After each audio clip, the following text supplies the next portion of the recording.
风拂荷塘，自留一抹清香。大家好，欢迎来到河上清风。太阴殿很是清冷，婆娑刚走进来就感受到了一股冰冷彻骨的寒意。按理说他是神，还是一个修为很高的神，他不会连一点小小的寒冷都经受不住。可他就是经受不住了，他的上下牙冻得发颤了，上下两个门牙磕在一起，真的有些疼。远远的婆娑便看见许多的玉树，晶莹剔透，高贵典雅，但看着就让人冷啊。话说太阴星君是怎样在月亮上待了数万年的？太可怕了！婆娑用上灵力驱寒还是没有作用，他只能速战速决，快点去找太阴星君了。北方有佳人，绝世而独立，一顾倾人城，再顾倾人国。以前婆娑总觉得世人写出这句话的时候太夸张了，但当他见到了太阴星君，他简直觉得贴切极了。一身白衣，清冷至极，但他的眉眼、手指、纤腰，每一次的律动却让人能感觉到几分的魅惑。大概没有男人可以在她的16裙下逃脱，就算是女人也不能。这是一个美的女人，又恨又爱的女人。她的舞蹈技巧都达到了巅峰，但最引人注意的不是她高超的技巧，而是她眼中的哀伤，好似是一个漩涡，吸引着别人。婆娑突然间觉得心口有些发闷，她大概是感受到了她的悲伤，没有来的。婆娑掉下了一滴泪。太阴星君终于停下了舞步，他就那样淡淡地看着婆娑，淡淡地开口。但婆娑已然觉得是对他天大的赏赐了。你为我哭了。他的声音遥远而神秘，似乎还带着一丝寒意。婆娑慌张地擦了擦脸上的眼泪，颇有些难为情。我只是感觉到了你的悲伤。婆娑心跳不止，忐忑不安。他害怕冒犯了太阴星君，就连说出的语气都是小心翼翼的。太阴星君垂下眼眸，喃喃自语：“我的悲伤。”他淡淡道：“寂寞冰冷的广寒宫中，将我的悲伤都冰封了起来。我早已没有了悲伤，或许只是因为我自己忘记了悲伤的感觉吧。”婆娑慌张不已，他是不是将人惹生气了？你别。他第一次在女人面前说不出话来，甚至不知道该说些什么去安慰太阴星君。太阴星君淡淡地看了婆娑一眼：“你是黄泉之主。”是，你知道我。被点名的婆娑心中突然出现了一只小鹿，跑过去的乱撞，将婆娑撞得人仰马翻。你是个难得的好神仙，你身上的气息也很明亮。被夸奖的婆娑好似整个人都被扔进了蜜糖中，还翻转了几个滚，简直是快活极了。看着婆娑的模样，太阴真君只是淡淡的瞥了一下。可是有什么事情需要帮？回过神的婆娑才记起自己的目的，赶忙向太阴星君解释了一番。解释后又小心翼翼地看着太阴星君，生怕那双美丽的眼睛有一丝一毫的拒绝，那样他的心真的会碎的。谁料太阴星君不但没有拒绝，反而义不容辞。这本就是拯救万民的大造化，我有什么理由不去呢？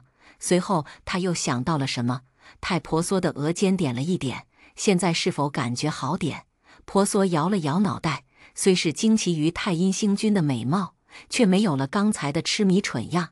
他曾经就听九头鸟说过，只要是见过太阴星君的男人女人，没有不为之疯狂的，就连天帝都不例外。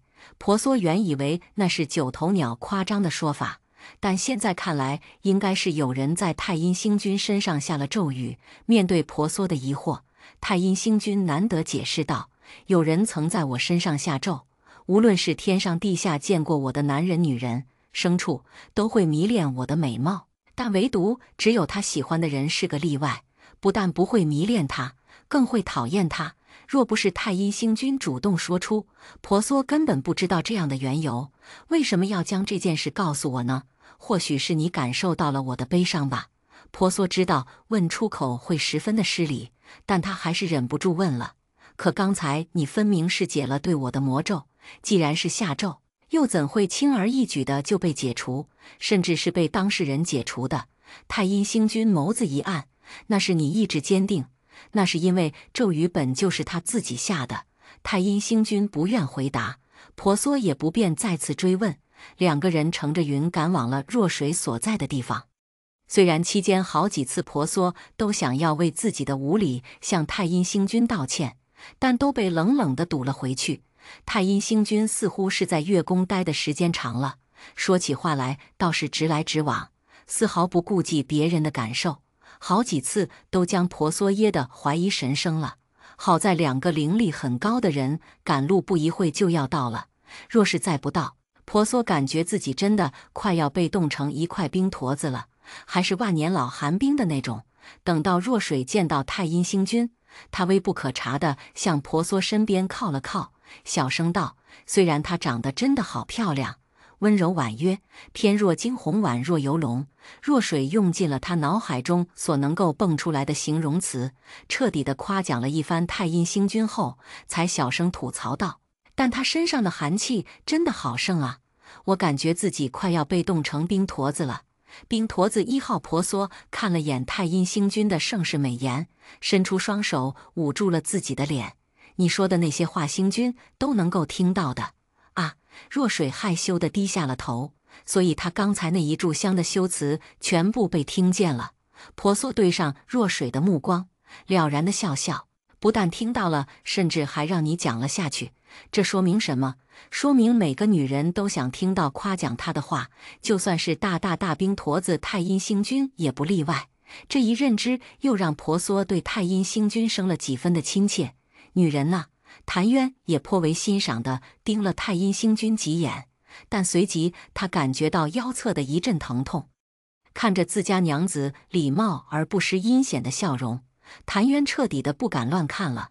太阴星君将几人的动作都放在眼中，在若水与谭渊额头轻轻一点，他们那莫名其妙的仰慕便消失不见了。若水抖了一个机灵，为自己刚才做的事情懊恼。天哪，他刚才是夸了一个女人整整一炷香吗？不一会，几人之间诡异的气氛被红云、卞凡、冥王3人的到来打断。不过气氛怎样更加的诡异了。当3人痴迷地盯着太阴星君半刻钟后，太阴星君终于在自己的脸上带上了一块白纱。想要将若水送上天际，并不是一件简单的事情，需要融合几方的力量。冥王的力量来自死亡之城，只要世界上有死亡，他的力量便一直存在。他的力量是将若水从凡间拔地而起的关键。世间上除缺冥王，再也没有一个人能让若水向上流了。卞凡的力量来自于他对天下的野心，当然还有一份仁义之心。正是这股力量才能够支撑起9重天的天柱，他的力量足以让9重天的天柱承受住若水的冲击，不至于崩塌。红云的力量来自超凡世外的洒脱，是空灵潇洒的力量。只有这份力量才能保证若水在路途的时候不会被浊气污染。婆娑的力量来源于爱，是凡人的七情六欲。他的力量承载了千万人的希望，是将若水推进天河的关键。红云、卞凡、冥王、婆娑4人各有任务，各守一方，但4人的力量只是辅助，最关键的还是太阴星君。太阴星君的力量来自于月亮，也只有月亮的极阴极寒的力量，才能将若水一路送到天河中。这过程凶险万分，若是一路上除了任何的一个岔子，都可能是功亏一篑。故此，4人都需要能够承接住自己力量的人，以防万一。承接红云力量的是梨花仙子，洁白胜雪的衣衫穿在太阴星君身上是高高在上、不可攀登的高峰，但在梨花仙子身上却让人如沐春风。她嘴角总是挂着一丝的笑容，充满了对大地的热爱与万物的慈悲，让她顶替红云的位置是再好不过了。卞凡找到的是9重天上的悍将东华上仙。东华上仙传言中也是响当当的战神，身上有着浩然的正气。单单从法力来看，东华上仙要比卞凡高上许多。只是婆娑有些担心，东华上仙能否承受住吗？天柱的力量，毕竟天柱的力量绝不是普通的法力便能够承担住的。冥王的后备军，他竟然将十殿阎罗王都给找来了。这下婆娑是一点都不担心了。十殿阎罗放在一起还怕人偷袭吗？当然不怕了。婆娑为了保守起见，找来了蜀山数十位长老。这些长老见证了沧海桑田，即使他们有的只活了100余年，但对人间的爱，他们历经世事之后的了然和大气，便是一般人比不上的，甚至修炼了数万年的神都比不上。这一点，婆娑与冥王倒是出奇的一致。在大事上，他们都是保守的一派，做出的决定甚少冒险，与险中求胜的冒险者不同。他们都是身居高位的领导者，他们要对得起他们身后的人，也要保证万无一失。此刻，冥王和婆娑倒是颇为惺惺相惜地望了对方一眼。很快有了十殿阎罗，便分散十方，守住了人间的10个方位。冥王掌中用力，无数的江河湖泊拔地而起，直直地冲向了天际。红云赶紧在梨花仙子所设的屏障中，将若水身上所带的浊气净化。便凡周身被蓝光包围，整个脸上肃穆非常。他用着自身的法力护住了天柱，让若水在天柱身边绕了过去。婆娑身后有着蜀山长老，自然不用担心有人暗算。在他一段的若水变成了红色，快速流进了天河中。当第一滴若水冲进了天河，几人的脸上都带了笑容，但他们知道这一点还远远的不够。最底下的若水因为冥王的法力包围，变成了黑色，但在红云的净化之下，又恢复了若水本身的模样。靠近天柱周围的若水又被变凡的法力倒影成了蓝色，而婆娑承接的一段竟然变成了耀眼的红。若不是最后流进天河的水依旧无色，人们差点都要以为那是鲜血了。时间过了许久，他们却才将东海的若水抽调完成，而几人的脸色却变得苍白。冥王虚弱地盯着上空还在观察的太阴星君，颇有些咬牙切齿的味道。你还不动手，要等到我们死了才开始吗？太阴星君冷冷地瞧了冥王一眼，冥王心中闪过几个大字：好美的眼睛。随即开始胡思乱想，他是在向我抛媚眼吗？好漂亮！天哪，我在想什么？我可是女的。太阴星君手上用力，只见一道晶莹的月光披在了他的身上，神秘而美丽。月光源源不断，护住了若水的周身，将若水直接带上了天际。有了太阴星君的帮忙，面色苍白的4人都轻松了许多。天下有时之事，自然是义不容辞。他们自愿的、自发的挡住了许多捣乱的妖魔。冥王看着周围不断有冒出的妖魔，心中不知为何想起了当年那场黄帝部落与蚩尤部落的大战，也是如今的模样。无数的鲜血，无数的牺牲，他的族人却被屠杀殆尽，他的兄长被砍去了头颅尽，献给了皇帝。她不过是一个小姑娘，却要承担起冥界的责任。不，她害怕，她害怕极了。没有人能够帮她，没有人能够带着她去见一个真正光明的世界。大胆妖孽，竟敢捣乱！不知是谁大喝了一声，冥王的整个心思突然间回到了现实中。他冷冷地开口：是心魔，是心魔竟然逃脱了。若是平日，冥王对上是心魔，简直是吊打的水平。可惜现在的冥王用自己周身的力量护着若水，已然没有能力腾出一只手去对付是心魔，而十殿阎罗也在为他护法。若是护法一断，冲进来的妖魔也就真的抵挡不住了。冥王只能用隔音秘术将是心魔暗算的消息传给了上面的几人。冥王的声音未落，是心魔已将冲进了红云的记忆中。不，此时他还不是红云，而是庞青青。他眼前出现的是2人青梅竹马的过往，痛苦或许有，但绝对不会让是心魔拿来做攻击他的武器。是心魔口吐鲜血，从红云的记忆中扑腾而出。刚出现的他就被等候已久的9头鸟捉住了。不可能，这不可能！是心魔喃喃自语。红云斜眼瞅了一眼失魂落魄的是心魔，又将目光移到了9头鸟的身上。他好看的眉毛忍不住跳了跳，默默地替是心魔祈祷了一下。果然，九头鸟搬弄着自己的爪子，将是心魔送到了他的脑袋中。9只头，9个思想，无数的八卦，就算是吵，都能将是心魔给吵死了。听着是心魔嘶声力竭的大喊、气急败坏的咒骂和哭唧唧的求喊，红云觉得他以后还是少和九头鸟扯上关系吧。得知是心魔被九头鸟折磨得不成模样，冥王还有些气呼呼的。好你个九头鸟，若是将是心魔弄死了，我绝对饶不了你。红云觉得以后他也还是不要招惹冥王的好，要不然天涯海角绝对会被报复的呀。觉得自己十分明智的红云心情好了不少，就连送若水的力道都大了几分，害得上方的便凡吞了好多的水，整个人就像是从东海中游了一圈的模样。扑哧，东华上仙低头瞅着自己的脚尖，显然是不想承认刚才发出笑声的是他。便凡觉得自己其实挺有风度的，对待女人心情好了也会说上一些甜言蜜语，但是现在他的心情非常的不好，以至于用力过猛，导致他上面的婆娑也被弱水淋了一身，美好的曲线毕露。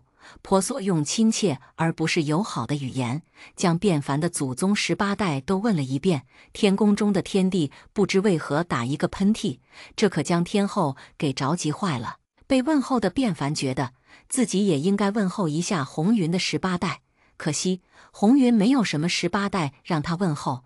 得到无声回应的便凡暗暗地咽下了这口气。他发誓，以后如果他当上了天帝，一定会在九重天的门口设下一个红云和狗狗不得进去的牌子。便凡的想法还未实现，便被人偷袭了。偷袭他的人灵力不亚于天帝、婆娑、冥王等人。便凡不防，双膝跪地，但他的双手还是支撑着天柱，已然弱水冲塌了天柱。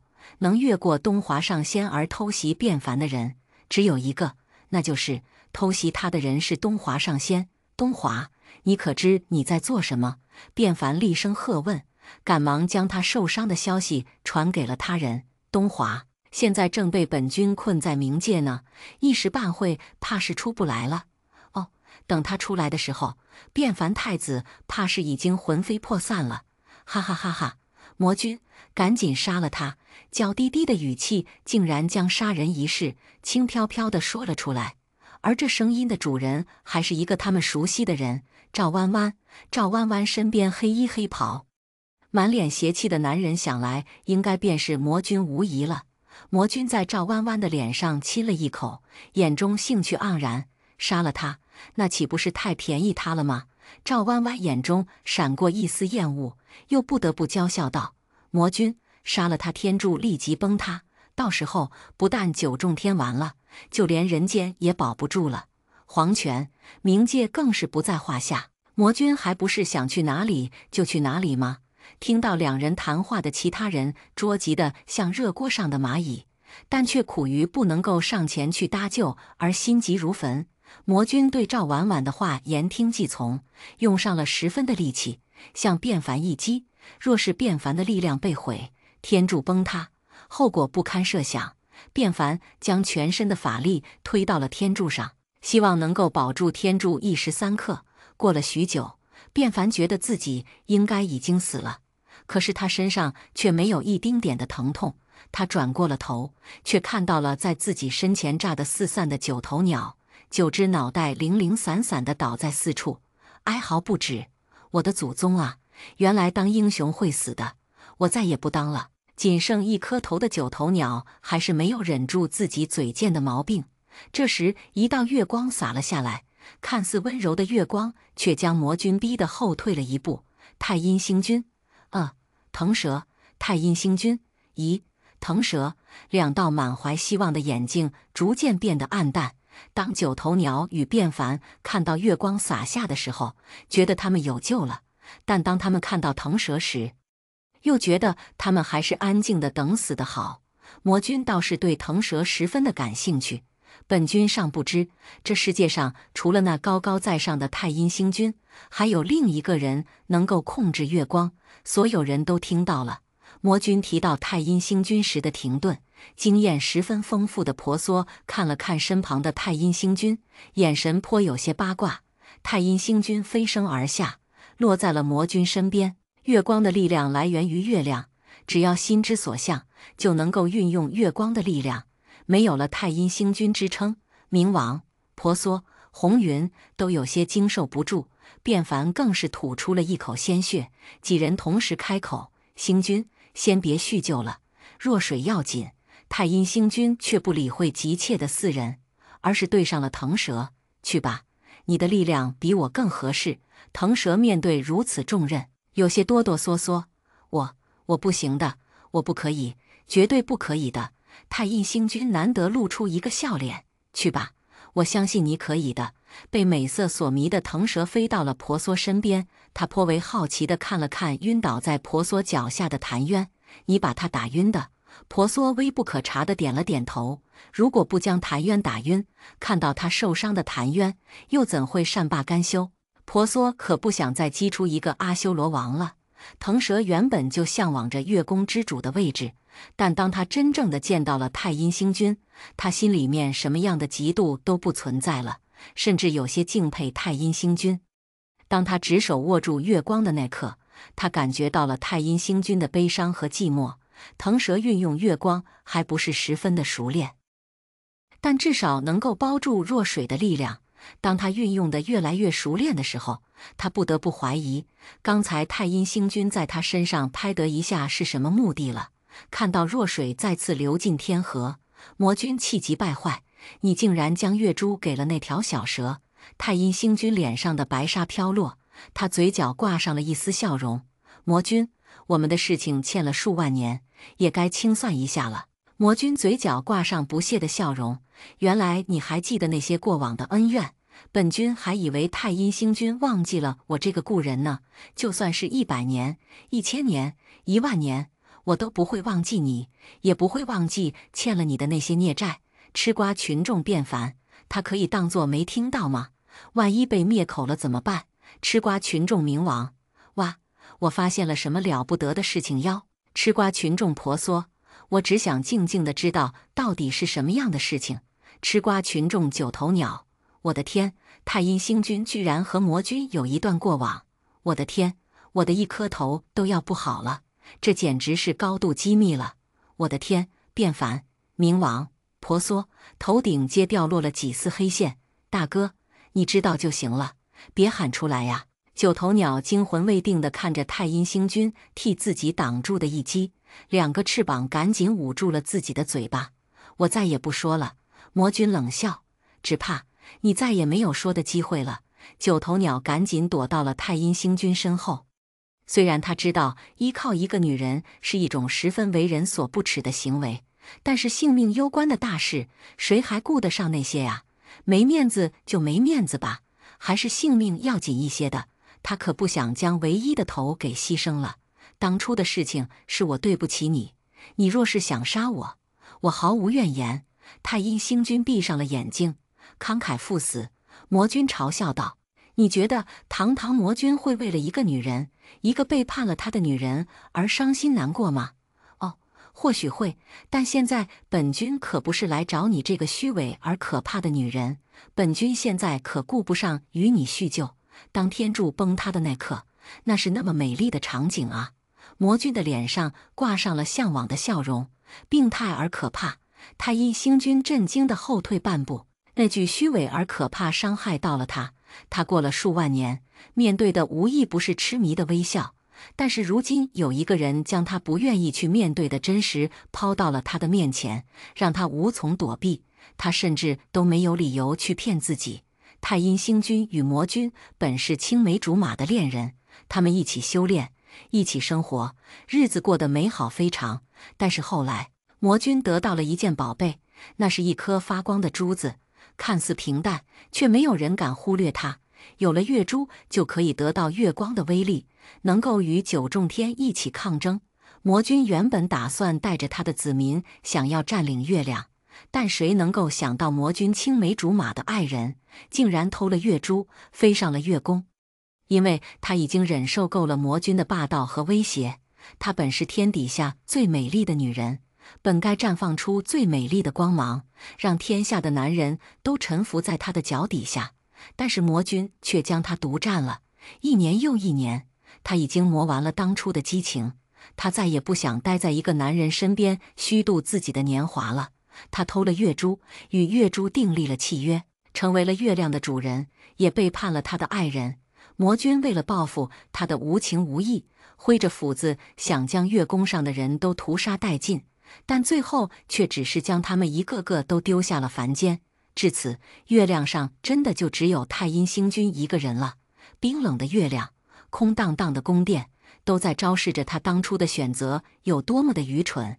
有了月珠的力量，他设下了咒语，只要是见过他的人都会喜欢上他。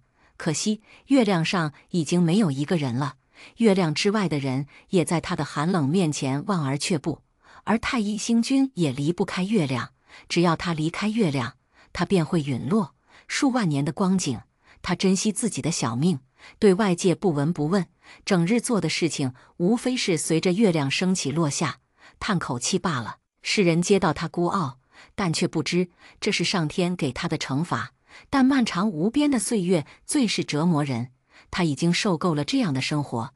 因此，当婆娑来找他的时候，他心底的那颗冰冷的心终于跳动了一下，死对他来说倒是一个解脱。太阴星君嘴角挂上了笑容，一如当初青梅竹马之时。他对着魔君开心的微笑，当初是和我对不起你，如今我已在万年的顾忌中受够了折磨，我知道当初是我的不对，你可以原谅我吗？看到魔君嘴角无情的笑容，太阴星君心中叹了一口气，看来你还是对当初的事情念念不忘，终究是我的过错，是你的过错。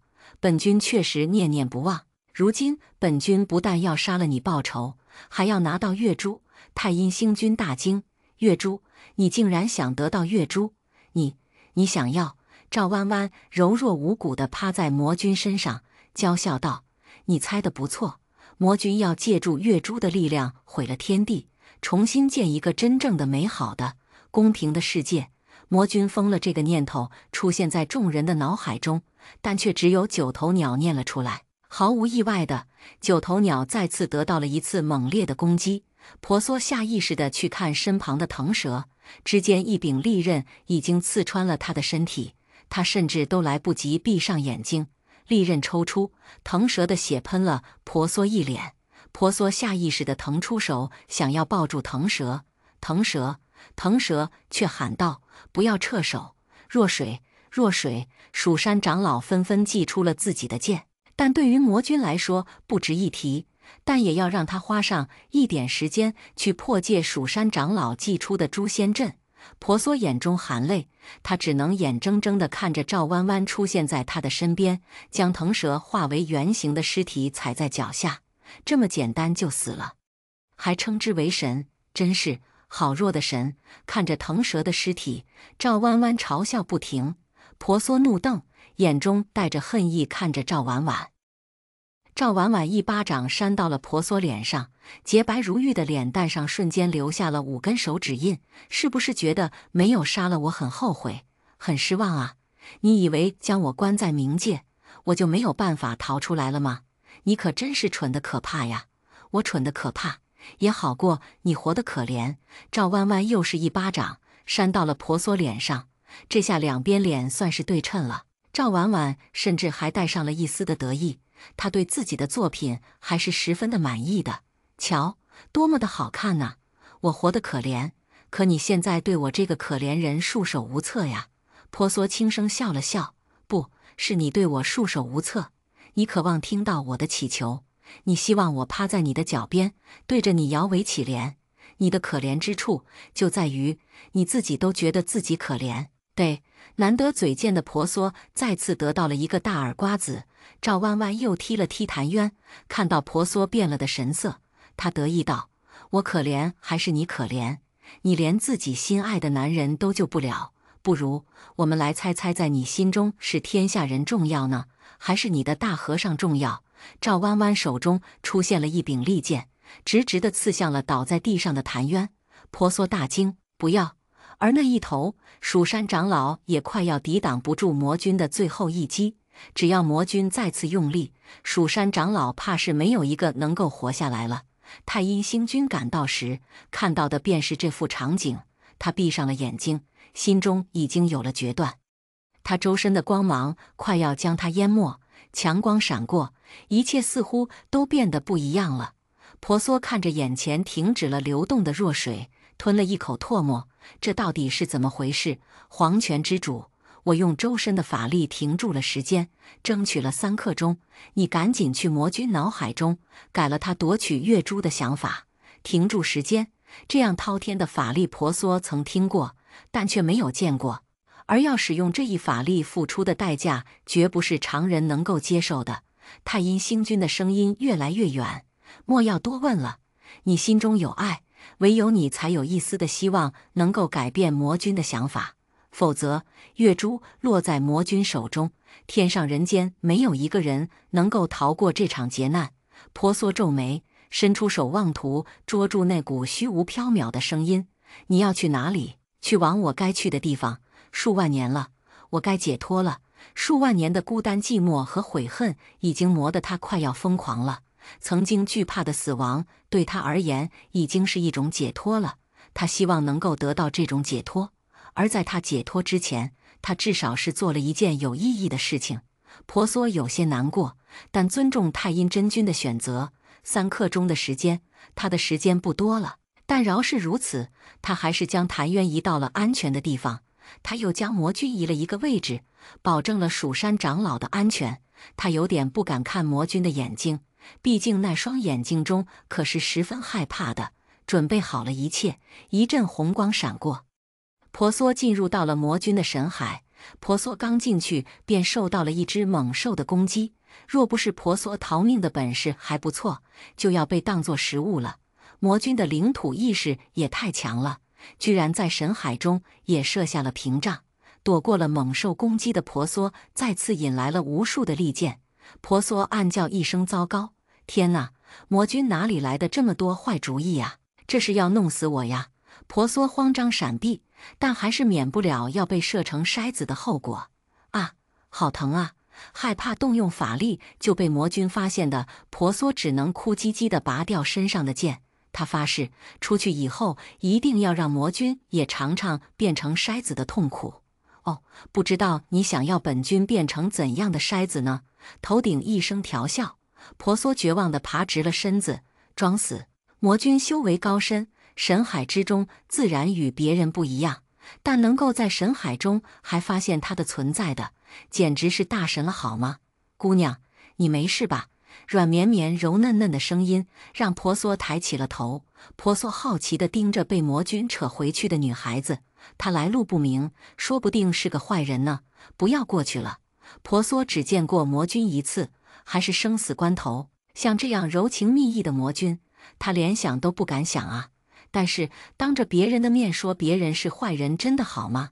尤其是当着这么软绵绵、乖巧可爱的女孩子说她是坏人，简直让人不能忍。聪明的婆娑却忘记了魔君的神海，魔君自然对她的心意掌握得一清二楚。魔君一个眼刀飞了过来，刺在了婆娑心口的位置。婆娑疼得捂住了胸口，疼，剧烈的疼啊！只要魔君想让她疼，她就能疼得晕过去呀。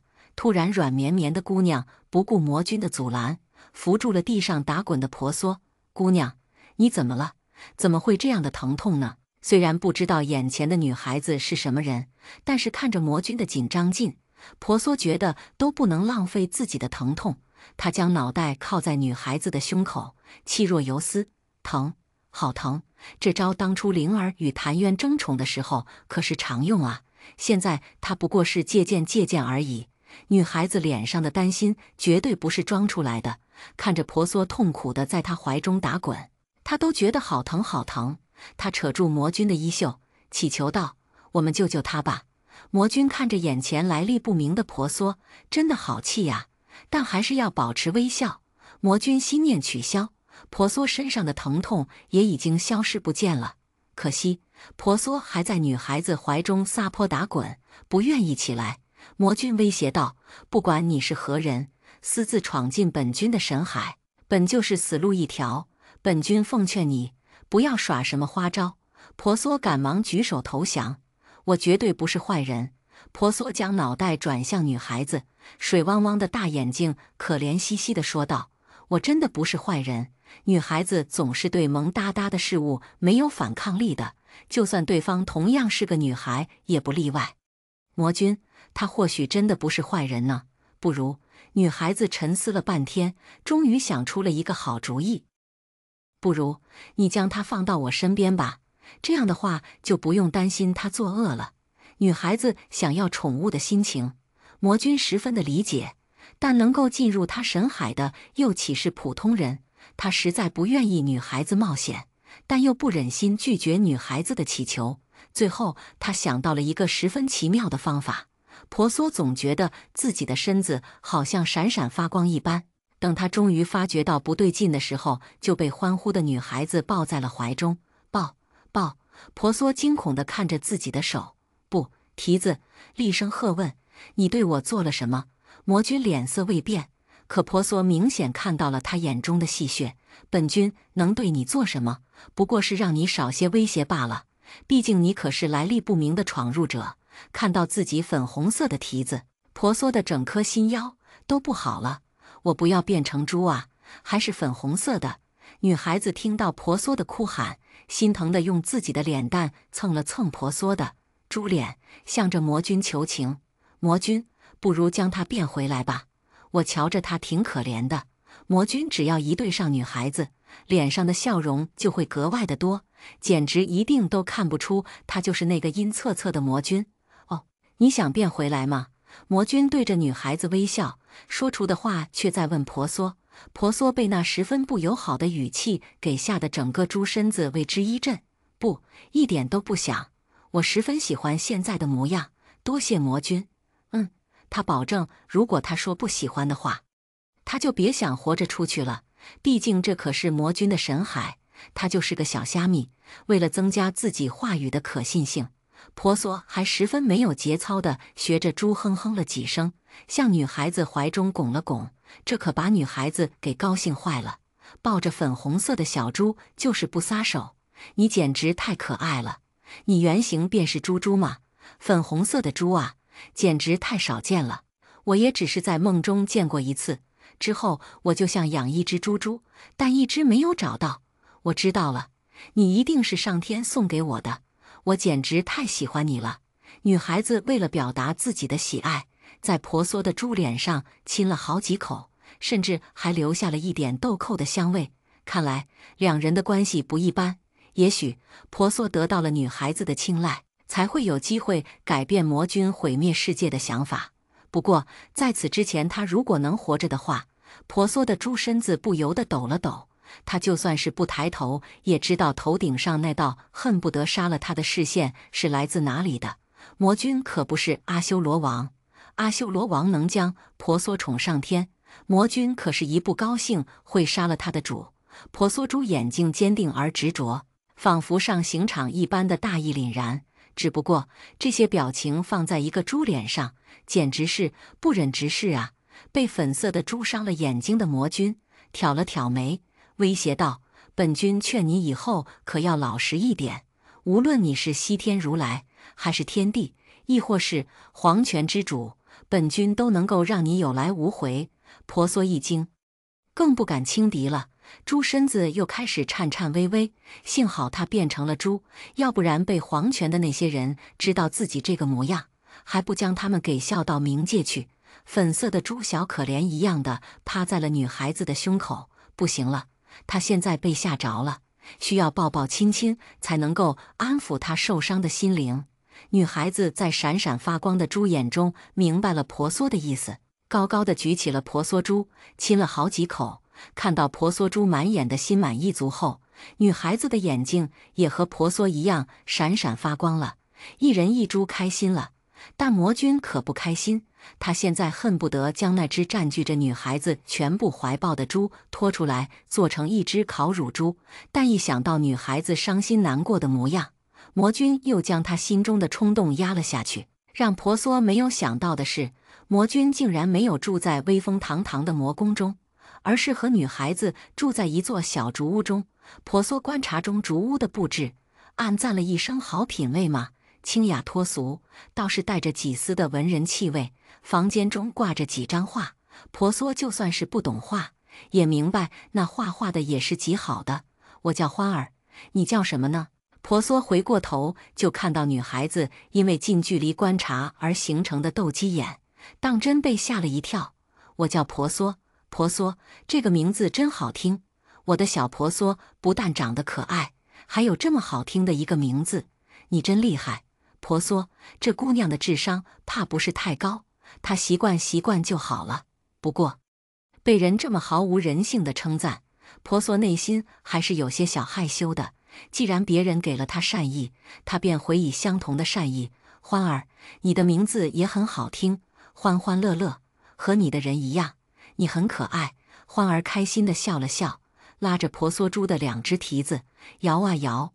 我很久之前就想养一头你这样乖巧可爱的小猪猪，我现在终于如愿了，我好开心啊！你放心，以后我一定会好好的对待你的。莫名被承诺了一脸的婆娑，话说她是不是特别讨女人的喜欢呢？这是第几个说喜欢她的女孩子了？我也很喜欢你，你长得可爱活泼，人还这么的善良，你简直就是上天赐下的宝贝，就连婆娑自己都没有发现。每对待女孩子，她的甜言蜜语也是毫无下限。果然，花儿的眼睛又亮了亮，婆娑这才发现花儿的眼珠竟有几丝的蓝色。欢儿，你的眼睛……花儿失落地垂下小脸蛋，是不是很难看？每当我情绪激动的时候，总是会变颜色的。随后，她又小心翼翼地问道：“你不会讨厌我吧？”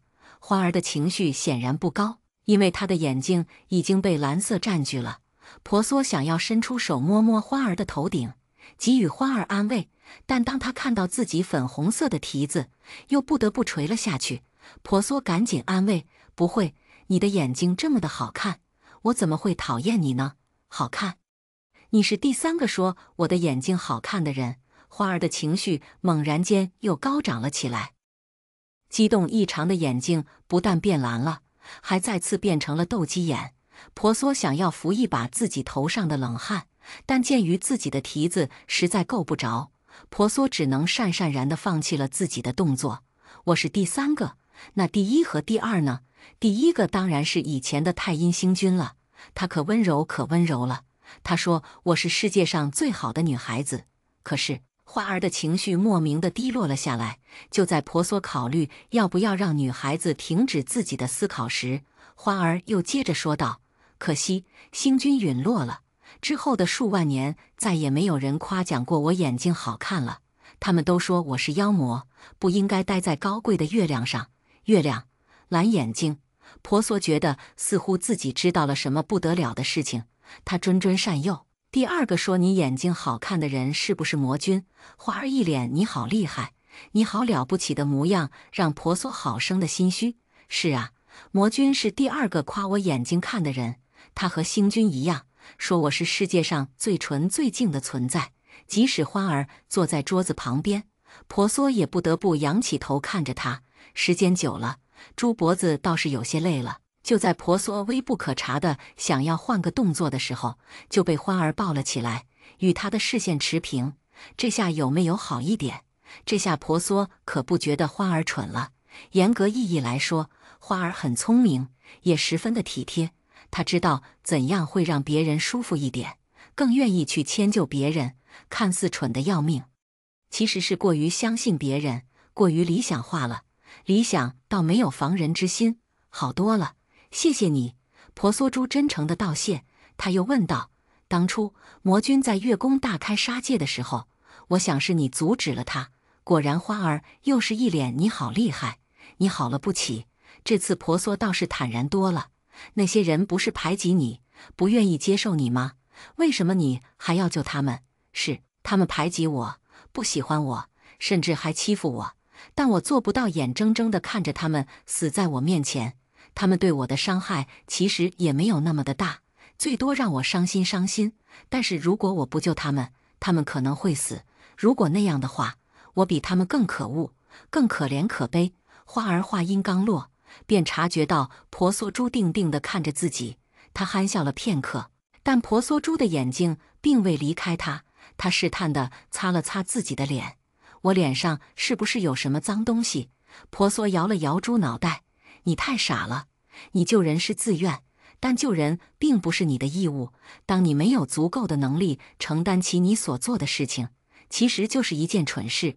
这种担心女人太单纯，被别人骗了的老娘心态，婆娑怕是一辈子都改不了了。花儿盯着婆娑的猪眼，问道：如果是你，你会不会与我有同样的选择？婆娑猪一愣，被花儿噎了一下。如果是他当然会选择搭救，那是他的使命，他的责任。就算他没有相应的能力，也会救别人，但他并不打算这么说。婆娑十分夸张地拒绝：不会，当然不是，我才不会做这么蠢的事情呢。花儿笑了笑，十分坚定：会的，你一定会的，因为你的眼睛中有光，那是对自由、对生命尊重的光芒。拥有那种光芒的人绝对不是一个坏人。婆娑被突然间变聪明的花儿绕得有点晕了，但好在他的智商还是存在的。这些话都是谁教你说的？还有，我的眼睛中真的有光芒吗？说完这句话，婆娑颇为不好意思地用自己的左蹄子蹭了蹭自己的右蹄子。花儿老实交代道：这些话都是太阴星君告诉我的。他说，真正有智慧、爱着万物的人，眼睛中都是有光的。那些光我在星君的眼睛中见过，只有便再也没有见到了。但是现在我在你的眼睛中重新见到了那团光，你一定是个十分了不起的人。婆娑两只蹄子交叉，停，打住！你别再夸我了，要不然我会不好意思的。怎么，你还有不好意思的时候？门外看了许久，两人互夸的魔君终于看不下去了。婆娑当然知道魔君在偷看，他用猪蹄子想一想都知道魔君不可能放着他和花儿待在一起的。不过这样光明正大的监视，当让他有点难以接受啊。话说，真的不把他皇权之主放在眼中吗？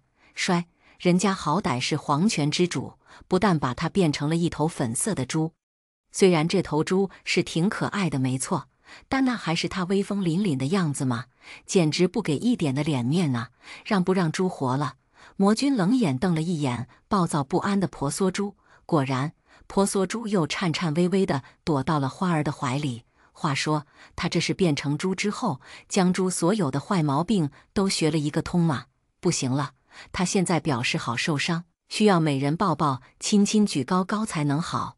花儿看到装似虚弱的婆娑猪，整颗心都化了，赶紧将婆娑猪抱了起来，温柔地摸了摸婆娑猪的脑袋。怎么了？是饿了吗？不是被你男人吓的，需要吃些什么东西吗？魔君，有什么好吃的吗？气结的魔君对上了花儿那双纯真，什么话都说不出来，认命地钻到了厨房中，鼓捣着锅碗瓢盆，时不时地弄出一些响声，表示自己的不满。婆娑猪的舌头这下彻底打结了，他，魔君去做饭，是我眼花了，还是我在做梦？花儿理所当然道：这里只有我们两个，我不会做饭，当然是魔君去做了。如果你想吃我做的，也不是不可以，只不过可能有点难吃。说到最后，花儿颇有些难为情地挠了挠自己的脑袋，见到了魔君卫青洗手做饭煲汤的场面，婆娑猪四只蹄子彻底的一蹬，四仰八叉地躺在了花儿怀中。婆娑猪表示，他现在真的开始怀疑猪生了。堂堂的魔君居然下厨！这句话怕是已经要在他的脑袋中徘徊100遍了。婆娑想选择性地忘记了谭渊为自己做饭的场景，毕竟谭渊也堂堂的阿修罗王啊。婆娑的模样倒是将花儿吓了一跳。婆娑，你怎么了？我在怀疑猪生，请不要打扰我。哦，花儿似懂非懂地点了点头，还十分体贴地抽出了自己的小手绢，遮住了婆娑猪的小肚子。毕竟现在婆娑猪可是裸着的，花儿觉得还是遮住的好。毕竟婆娑是个女孩子，被别人瞧见了不好。当然，他是不会承认那个别人是魔君的，也不会承认他心底的小自私。等魔君将香喷喷的饭菜端了上来，怀疑诸生的婆娑珠是一点都不怀疑了，他的注意力全部被好吃的东西吸引过去了。当他拱了拱，拱到桌子上，油焖大虾，这道菜应该给龙女的；清炒鸡胸肉，这道菜应该给九头鸟；干煸蛇肉，哇，这道菜给腾蛇不错。婆娑珠坏心眼地将所有的菜都默默地分配了一下，虽然这些人现在都吃不到，但他可以回去的时候做一下子，只要那些人不听他的话了，他就做一道这样的菜。天哪，他简直是太聪明了，居然能想到这样好的办法。最后婆娑珠的视线终于停在了一道红烧猪蹄上。话说他最喜欢这道菜了，他迈开自己矫健的小蹄子向前奔跑着，好像前面不是一道红烧猪蹄，而是朝着他招手的夕阳，只要他再跑几步就可以跑过去了。简直太棒了，有没有？嘎！他眼睁睁地看着自己的蹄子腾空升起，他的红烧猪蹄也离他远去。他开始挥舞着蹄子，开始自己的抗议：“放开我，放开我！”欢儿柔声安慰道：“对不起，婆娑，我不知道会有红烧猪蹄，对不起，对不起。”欢儿还不断眼神示意魔君将婆娑珠的同伴端下去。魔君不知道打的什么心思，将红烧猪蹄端离了饭桌，临走之前还在婆娑珠的鼻子前面晃了晃。婆娑珠眼睁睁地看着自己的红烧猪蹄离自己越来越远，渐渐地失去了理智。不，你把猪蹄还给我，还给我！这一声声的嘶声力竭，真是闻着伤心，听着泪流啊！就连魔君都感觉到了几分的悲伤。不过他可没有停下自己的脚步。变成猪后，智商下线了不少的婆娑，似乎忘记了自己可以开口讲话，似乎也忘记了他可以解释解释。他的原型并不是猪啊，但他好像是真的忘记了。婆娑猪哭得伤心了，在欢儿的怀中蹭了蹭，将眼泪鼻涕统统地蹭到了欢儿的衣服上，哭得伤心了，也就渐渐地睡了过去，完全忘记了自己要进食的想法。魔君做事又怎会没有防备呢？他既然能从婆娑的法力中推算出婆娑的身份，自然不会让一个对他有着威胁的人待在身边了。一头猪，一头越变越笨的猪，似乎对他一点都没有威胁，甚至能帮他讨心上人的欢心。他又何乐而不为呢？婆娑猪哼哼唧唧地躺在欢儿的怀中。消食，欢儿逗弄着婆娑猪，颇为担心道：“这样躺着会不会不好消食啊？”婆娑猪哼唧唧：“不会的，这是消食最好的办法了。”欢儿挑眉：“真的是这样吗？”婆娑猪义正言辞：“当然是了，这是属于我们猪族所特有的消食方式了。”现在在欢儿眼中，婆娑猪就算是放个屁都是响的，都能将他萌得不要不要的。婆娑猪的眼皮越来越沉，但他的脑子却有一点清醒。一桩桩一件件的事情，让他的脑子快速地运转着。太阴星君、欢儿、魔君三个人看似只是简单的感情纠葛，但却一点都不简单。就算是魔君，以婆娑的能力，不可能在进入神海的时候就被发现，更何况他是那般的小心翼翼。显然他是早有防备，但在神海中设下结界是一件极耗费灵力的事情。若是单打独斗，婆娑与魔君应当是不相上下的。婆娑不能保证自己可以分心在神海中设下结界，魔君自然与他一般，除非他借助了其他的力量。世界上的法宝千千万万，魔殿中的宝贝自然不少。婆娑越想思绪越乱，花儿的身上似乎有一种魔力，吸引着婆娑不断的靠近。安详、宁静、温柔，婆娑的眼皮这下是彻底的合上了，身上好像被压了什么东西，清清爽爽的，似乎很好闻。婆娑蹭了蹭脑袋，凑近了那团味道，随即那团味道又消失不见了。婆娑闭着眼四处拱了拱，拱了片刻，还是没有寻找那股味道。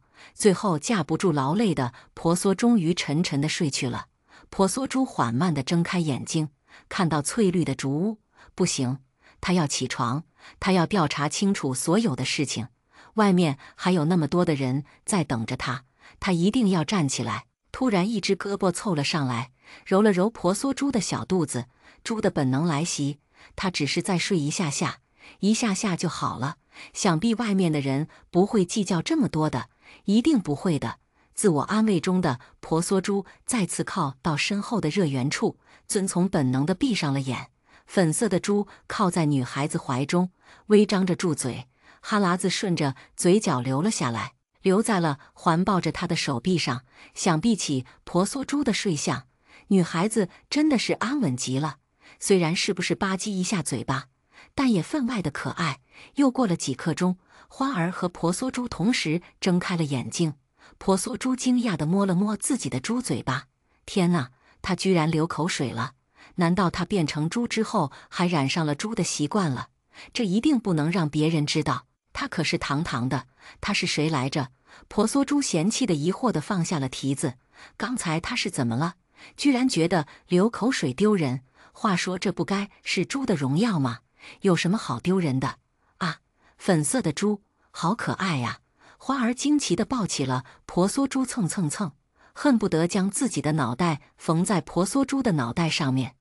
婆娑猪翻了翻白眼，又不是没有见过。他们见过吗？他们应该是没有见过的，为何刚才他会觉得他们是认识的？你叫什么名字啊？花儿欣喜地问道。我叫婆。婆娑猪试图发出声音，告诉花儿自己的名字，但是发出的无不都是哼哼的声音。还有，刚才他想说什么来着？他叫做婆，不行了，想不起来了。他只是一头猪，怎么会有名字呢？他刚才居然还想要回答女孩子的话，真的是猪呆症犯了。猪怎么会说人话呢？会说人话的那是猪妖，好不好？但为什么他能够听得懂人话呢？这似乎是个哲学的问题。他需要多吃一点的红烧猪蹄才能够想起来。花儿看着怀中粉色的小猪猪，非常人性化地瞪大了双眼，用两只蹄子捂住了嘴巴，眼睛中充满了恐惧和害怕，好像经历了一场惨绝人寰的屠杀一般。花儿抱起婆娑猪，担心地问道：“小猪猪，你怎么了？天了个噜！他刚才居然想要吃自己的同类，他不是一头好猪，他简直就是画本子上终极的反派大坏蛋，扭曲了猪格，残忍的让猪害怕。”花儿还在不停地追问，但是婆娑猪已经陷入了自我拷问当中，他的猪灵魂已经被自己刚才的想法吓得升上天。只是没有等婆娑猪彻底的忏悔结束，他就被十里飘香的红烧猪蹄香味给吸引走了。他像是一个10天没有吃饭的人一样，跌跌撞撞地从床上跑了下来，期间不知道被摔了多少次。但作为天生吃货的他，怎么可能会因为身上那一点点小小的伤而放弃美食呢？那根本是不可能的，好吗？快了，快了，快要到了！婆娑猪以100米的速度冲出了房间，他发誓他从来没有跑得这么快过。但就在他冲出房间的那刹，看到了一个蓝色的衣角，他闻到了红烧猪蹄的香味，是从眼前这个人类的身上传来的。他迅速一个急刹车，脚板与木板摩擦成不少的火花，甚至有了几丝红烧猪蹄的味道。当他终于停了下来后，一个急转弯，不知道碰翻了多少的东西，但那些都不是主要的，因为有一道娇艳欲滴的美食正在等待着他垂青。他敢保证，那盘红烧猪蹄一定与他一样忐忑不安的，一定也在等待着他的临幸。爱妃，朕来了。这是什么鬼？婆娑猪被脑海中出现的话给惊呆了。但猪脑袋从来是存不住东西的，它的速度并没有因为它异常精彩的脑洞停下来。红烧猪蹄，朕这才是真的来了。婆娑猪以一种猪根本不可能达到的速度冲到了房间中，突然，它的2只前蹄略微一屈，它的整个人就飞了起来。时间一瞬间好像缓慢了下来，婆娑猪的动作无限的放慢，他的两只猪眼似乎就像是一个好好公子看到了好看的漂亮的姑娘一样急切，他的动作也是那般的饿狼扑食，急不可待。他似乎只有一个目的，那就是扑倒自己心爱的姑娘。红烧猪蹄身上，他会为了她疯狂的。那盘红烧猪蹄已经占据了他全部的视线，想象是十分美好的，但现实中意外却经常发生。砰！一声巨响，婆娑猪的脑袋磕在了桌沿上，它终于符合常理的跌落在了地上。以一种十分不雅观的姿势，而且不远处还有2颗它被磕掉的门牙。婆娑猪看了看自己那娇小可怜的门牙，再也抑制不住自己的伤心难过，开始大哭起来。真的是闻着伤心，听着流泪啊！在婆娑猪经历了自己漫长的掉牙过程中，对于花儿而言，只是眨了10下眼的时间。花儿揉了揉自己的脑袋，突然间明白了一切，柔软的身子再次躺在了床上，还十分贴心的替自己盖上了被子。他一定还是在做梦，等一下就好了。魔君眼角直跳，他看了看蹲坐在地上替自己门牙哀嚎的猪，又看了看床上重新进入梦乡的人，整个魔都有些不好了。婆娑猪伤心地埋在花儿的胸里面，猪嘴哼唧唧，就算是花儿给他最喜欢的红烧猪蹄，也不能够提起他的兴趣了，牙都没了，吃什么红烧猪蹄呀？哼！花儿也有些云里雾里，他看了看怀中忧郁不已的猪，又看了看桌上的红烧猪蹄，又盯着魔君瞅了片刻。这么说，我不是在做梦，世界上真的有粉红色的猪，还这么的蠢。魔君可不像花儿，会给一只猪留一点面子。世界上有粉红色的猪并不奇怪，只是这只猪有些蠢。本君还害怕你不喜欢呢。被说蠢的婆娑猪从柔软的胸脯中抬起了他那高贵的猪脑袋，怒瞪。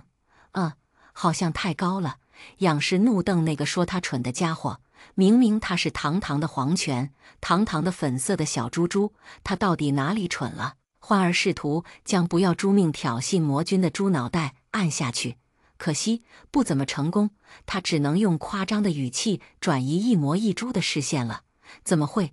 我可喜欢他了。魔君对着花儿宠溺地笑道：“你喜欢就好了。本君知道你喜欢粉红色的猪，这只猪可是本君特意替你找来的。他怎么可能是被魔君找来的？他明明是自己进来的。等等，这是什么地方？他为什么会来到这里呢？魔君，你待我真好。”花儿甜甜地笑了笑，她的笑容好似春天中迎风而开杏花，带着一丝芳香，极点甜蜜。不但魔君瞧了开心，就连婆娑猪都忘记了自己刚才的想法。反正它是一头猪，作为一个可以懒得光明正大的生物，它费那脑子想那些东西做什么呢？婆娑猪埋着自己矫健的小蹄子，慢腾腾地跟在2个人后面，美其名曰饭后消食，但是他根本就没有吃多少，好吗？拜他那2颗坏掉的门牙所赐，他不但没有啃成红烧猪蹄，就连油爆琵琶他都没有吃成，只喝了一点点粥的他可伤心了呢。现在还要被2个毫无体贴心的家伙拉来消食，简直是糟糕透顶了。天知道，身为一头猪，他根本就不用消食好吗？消食那种事，只有愚蠢的人类才能干出，好吗？每走一步，每动一下，就是对他这身肉的不尊重，好吗？他是头猪，并且还是一只致力于将自己养肥的粉色的高贵的猪，好吗？他才不要与人类一样做哪些可笑的、让人发指的消食散步呢。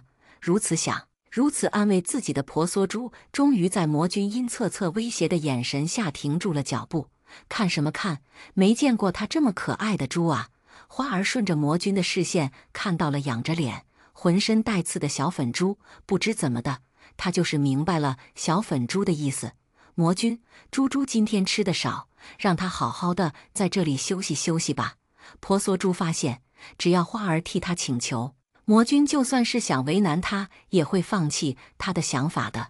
哼，愚蠢的魔君！果然，不管是人还是其他的物种，只要是带把的，都逃不过一个贪花好色的名头，就算是魔君也不例外。诛心暗暗编排魔君的婆娑珠得到了魔君一击眼神杀，或难道魔君还能够知道他的诛心在想什么？难道魔君的本体也是一只猪，确实知道婆娑珠诛心所想的魔君？脚下一个踉跄，若不是花儿扶着，堂堂的魔君怕是就要摔个狗吃屎了。婆娑珠靠在一棵粗壮的竹竿前，晕晕欲睡。反正它是猪，猪的使命不就是吃了睡，睡了吃吗？猪会不会做梦呢？似乎没有一个人清楚，毕竟他们都不是猪。如果有人现在去问婆娑珠这个问题，那他一定会告诉你，猪是会做梦的。毕竟现在他就在梦境中。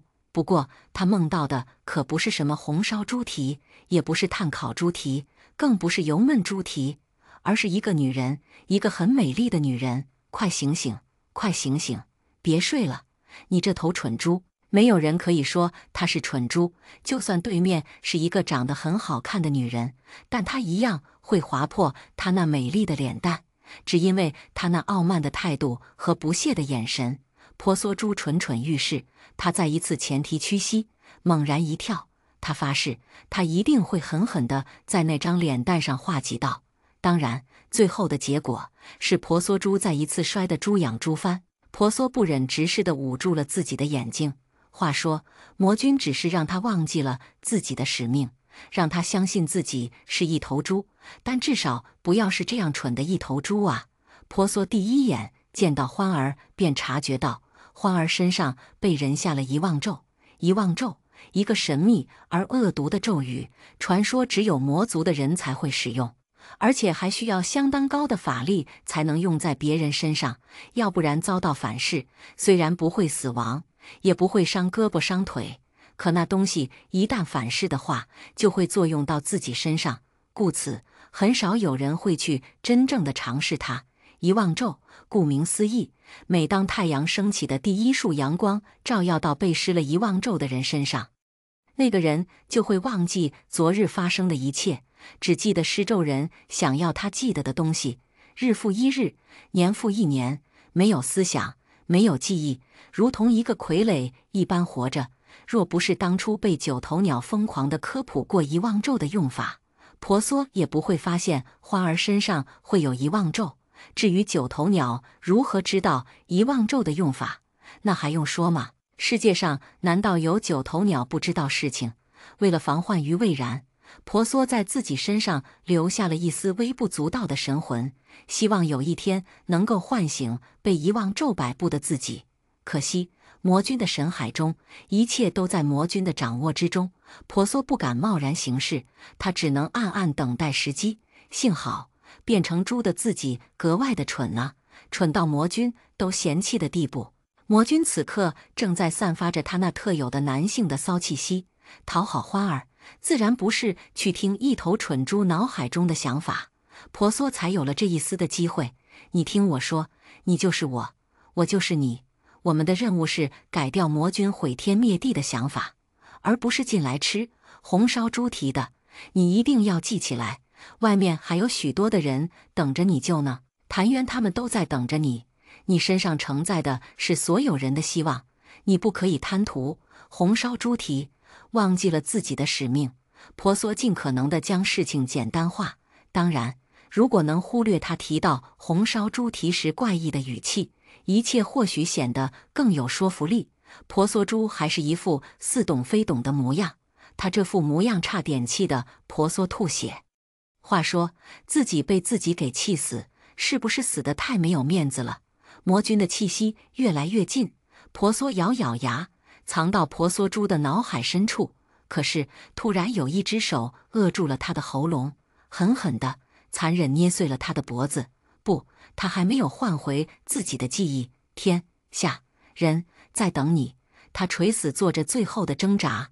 婆娑消失的最后一刻，听到了魔君讽刺的声音，果然是黄泉之主，居然还留了一手。可惜一切都是突然。花儿抱起睡得极不安稳的婆娑猪，就看到魔君盯着婆娑猪阴恻恻的笑。欢儿抱着猪的手臂不由得紧了紧。魔君，你不会想吃了猪吧？魔君微微一笑，保证道：不会，当然不会，这是本君送给你的猪，本君又怎会吃掉它呢？只要它乖巧的话，为了他的小猪。欢儿揪住魔君话中的只要不放，那如果他不乖巧的话，你就会吃了它吗？魔君看了眼花儿怀中蠢到家的婆娑猪，露出了他的一口大白牙。不会，当然不会，以后他都会很乖巧的。得到保证的欢儿一颗心终于放了下来。不过他还是要强调一件事情，日后魔君可不可以不要做红烧猪蹄了？今日猪见到这道菜，吓得牙都掉了。魔君挑眉，他怕是养了2头猪吧？一样的蠢，不过这样的蠢倒是省了他许多的麻烦。婆娑猪终于悠悠转醒，他用自己那高贵的猪眼睛看了看魔君，又看了看欢儿，一切似乎都挺正常的。这2个家伙终于消失回来了，那正好，可以回去做饭吃饭了。他那高贵而不经饿的肚子，有一次的饿了。身为一头猪，他怎能让自己的肚子饿着呢？因为他拱抱着自己的欢儿，不断的示意，100%接受到婆娑猪信号的欢儿脸色一抽，但最后还是说出了婆娑猪的想法：魔君，我们是不是该回去做饭了？一人一魔一猪的生活竟然有序地进行着，每天除了吃吃喝喝、消失、睡觉，不知道是多少人的梦想。但即使这样吃了睡，睡了吃的生活，婆娑猪和身体却一天天的瘦了下去，就连花儿的身体却一天比一天的羸弱。只不过他们2个丝毫未察觉而已。他们每天早上起床都要惊奇一番对方的存在，然后婆娑猪被花儿抱到怀中，蹭蹭举高高。每天婆娑猪都会闻到红烧猪蹄的味道，并以惊人的速度冲向红烧猪蹄。当然，最后的结果无非是他再次摔了下去。这日婆娑猪与往常一样，在花儿的怀中醒来，也闻到了红烧猪蹄的香味，并且以飞快的速度朝着红烧猪蹄冲了过去。与无数次的那样，他又看到了蓝色的衣角，接着他冲着红烧猪蹄追了过去。接下来似乎就该是他起跳之后摔倒，重重地磕到地板上，似乎有着声音告诉他该那样做。但是这次他稍稍向前走了一步，屈膝起跳，一切都是那么的顺其自然。可唯一不同的是，他终于咬到了红烧猪蹄，他的嘴角充斥着蒜蓉、干辣椒、野蘑菇、花椒的香味，那是红烧猪蹄的汤汁。他的嘴没有一刻的停止，但是他的脑子却在飞快的运转。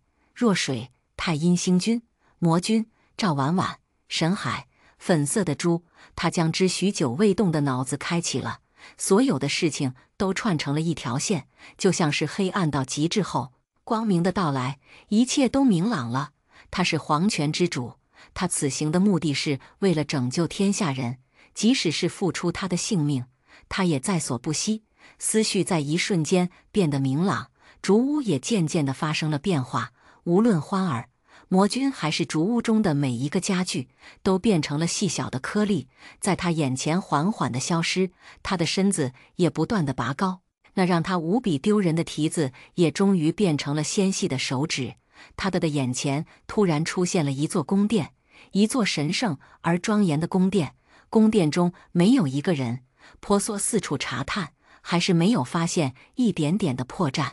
这似乎就是一座普通至极、封闭着的宫殿。但一座普通的宫殿，又岂会被魔族失传已久的五行阵睁眼呢？五行阵，顾名思义，汲取北海之巅、冥界、黄泉、魔界、月宫5处至阴至寒的力量，重塑魂魄。婆娑算计着黄泉之处的方位，轻轻地踩到了几脚，眼前突然出现万丈光芒。婆娑全身颤抖，他周身的力量竟然被针眼吸收而去，其余4处的力量也因为黄泉之力的带动，开始不安分起来。越是危险的时候，婆娑越容易冷静下来。魔君、魔宫被五行阵才罩住的阵眼，汲取黄泉等力量的魂魄，日复一日，年复一年失去记忆的欢儿。婆娑眼中放出光芒，她手指掐诀，在月宫方位注入自己的灵力。果然不一会，月宫的方位处出现了一个冰床，而欢儿正安安静静地躺在上面。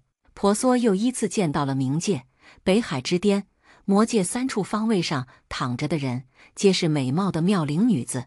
她身上的力量正源源不断地被中心的阵眼吸取，但好在以她的灵力，就算是救一个魂魄，也不过是损耗几万年的事情。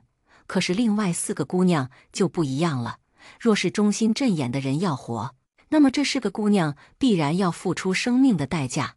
4个人还是1个人？婆娑很快便做出了决定。先不说阵眼中的人是谁，就单单来说，让婆娑眼睁睁地看着4个姑娘在她面前香消玉殒，这种事情她是做不出来的。婆娑戳破手指，一滴鲜血自她的手指中流出，飞速地冲向了中心的阵眼。当鲜血触及到中心阵眼之时，光华更甚。糟糕！婆娑想要阻止，已经来不及了。他眼睁睁地看着自己的血冲破了结界，震开了阵眼，拨开云雾见青天。好歹他总算是见到了阵眼中心的人，一个娇小可爱的小姑娘，似乎只有11、12岁的模样，紧闭双眼的她格外的惹人怜惜。不知道从哪里冒出来的魔君恭敬地扶起了小女孩，轻声呼唤：“母亲！”婆娑整个人都不好了。话说刚才是她听错了吗？是他耳朵不好吗？为什么刚才他听到魔君叫那个小姑娘母亲？是他没有睡醒，还是世界太可怕了？他突然发现自己的脑子不够用啊！小姑娘在魔君的不断摇晃中睁开了眼，她瞧了瞧魔君，似乎很是疑惑：这大兄弟长得咋那样像我儿杂呢？我就是你儿子。婆娑表示，他真的有看到魔君的脑袋上掉下了3条黑线。他试图用微笑掩饰自己想要放声大笑的冲动，但最后还是没有忍住，笑出了声。小姑娘十分友好地看着婆娑，兴冲冲地从中心的冰床上跑了下来。哇，我知道你，刚才就是你救了我，你是我娘亲的干活。这次轮到婆娑额角掉下了3条黑线，不过当她看到魔君整个都黑掉的脸，她突然间感觉其实多个女儿也不错，反正她的女儿挺多的，也不差这一个，多多益善啊，乖女儿。如此想的六婆娑十分大方地张开了自己的双臂，小姑娘的冲力很大，差点将婆娑撞倒，幸好婆娑稳住了身子，才保证将小姑娘稳稳当当地接到了怀中。哇，这就是娘亲的味道吗？好甜啊，我好喜欢。小姑娘环住婆娑的腰，在婆娑的腰间不断地蹭闻。当过一回娘亲的婆娑当然知道怎样才能让自己的女儿开心，她摸着小姑娘的脑袋，不断地吐出夸奖的话：“你也很可爱呀，我真的好庆幸自己有你这样一个乖女儿。”母女情深的画面刺激的魔君想要自杀。话说他做了这么多的事情，就是为了给自己找个奶奶吗？他可以让他娘再次沉睡吗？他其实真的不想要个奶奶呀。魔君在那里百般纠结，婆娑却在另一边笑翻了天。没想到这一下子他的身份又长了，以后出去可有面子了。黄泉的主人，若水的娘亲，魔君的奶奶，他就算不做梦也会笑醒的呀。娘，你难道真的要给我找个奶奶吗？魔君幽怨地瞅着他家在他奶奶怀中不断撒娇的娘。儿子，不可以这样，没有礼数腰，你要亲切地叫奶奶。小女孩亲切地吩咐道。魔君的看了看婆娑，又看了看小女孩，再看了看自己。就在婆娑以为魔君要杀了她的时候，却听见奶奶。虽然魔君的表情像是生吞了9头鸟一样的难受，但他还是叫了。屈服于小女孩的淫威之下，小女孩满意了。婆娑愣了，她当真没有想到魔君居然真的会开口叫她奶奶。奶奶这2个词在婆娑的脑海中无限的循环，直到将她的脑海全部的占据后，她才反应过来，本能的喊了一声：“乖，大孙子要不要吃糖？”然后她就接受到了魔君杀人的目光。但他竟然觉得那样才是最正常的。他大概也还是没有接受奶奶这个身份吧。小女孩颇为不满地瞪着魔君。奶奶问你的时候，你要怎么回答？魔君觉得他娘的那个表情应该是吃醋吧，吃他的醋。摔，他是堂堂的魔君，他现在在做什么呀？但有的时候身体可是要比脑子快很多呀。不用了，奶奶，我不吃糖。谢谢。婆娑看着魔君，魔君看着婆娑，两个人面面相觑，又同时将目光转到了小女孩的身上。得到两道目光注视的小女孩心满意足地笑了。既然做了奶奶，而且孙子还这么的乖巧，不问一点东西，婆娑又怎么能对得起自己呢？大孙子爱你，现在可以将所有的事情都与我讲了吧？魔君笑里藏刀，奶奶不是都猜到了吗？婆娑微笑，奶奶不知道啊。魔君暗道婆娑卑鄙，明明猜到了7、8分，却还要他说一遍。但对上他娘的眼神，他似乎拒绝不了啊。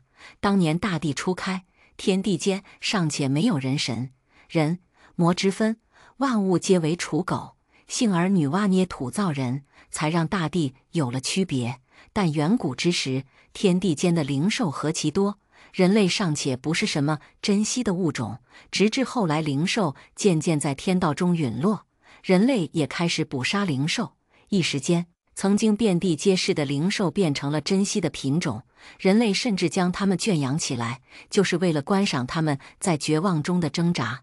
后众兽开始反抗，所造杀孽无数，若不是当时的天帝及时出兵，人类怕真的是要灭绝了。后天帝引月光之力，将带头的灵兽打得魂飞魄散，兽族也因此成了最低等的种族。后来灵兽的儿子，那个发誓要替自己母亲报仇的小孩子，成为了魔界的下一任魔君。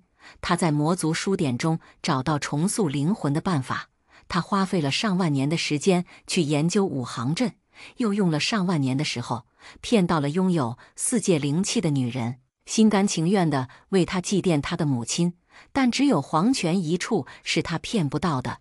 黄泉的力量原本来自彼岸花，彼岸花的神魂是只有婆娑，可惜那时婆娑情志未开，智商还不差。魔君终究是没有骗到婆娑，最后他只能将五行阵放到了神海中。只有婆娑真的进入他的神海，他便有机会让婆娑心甘情愿地替他救自己的母亲。与婆娑所料不差，魔君当真是算计着他的。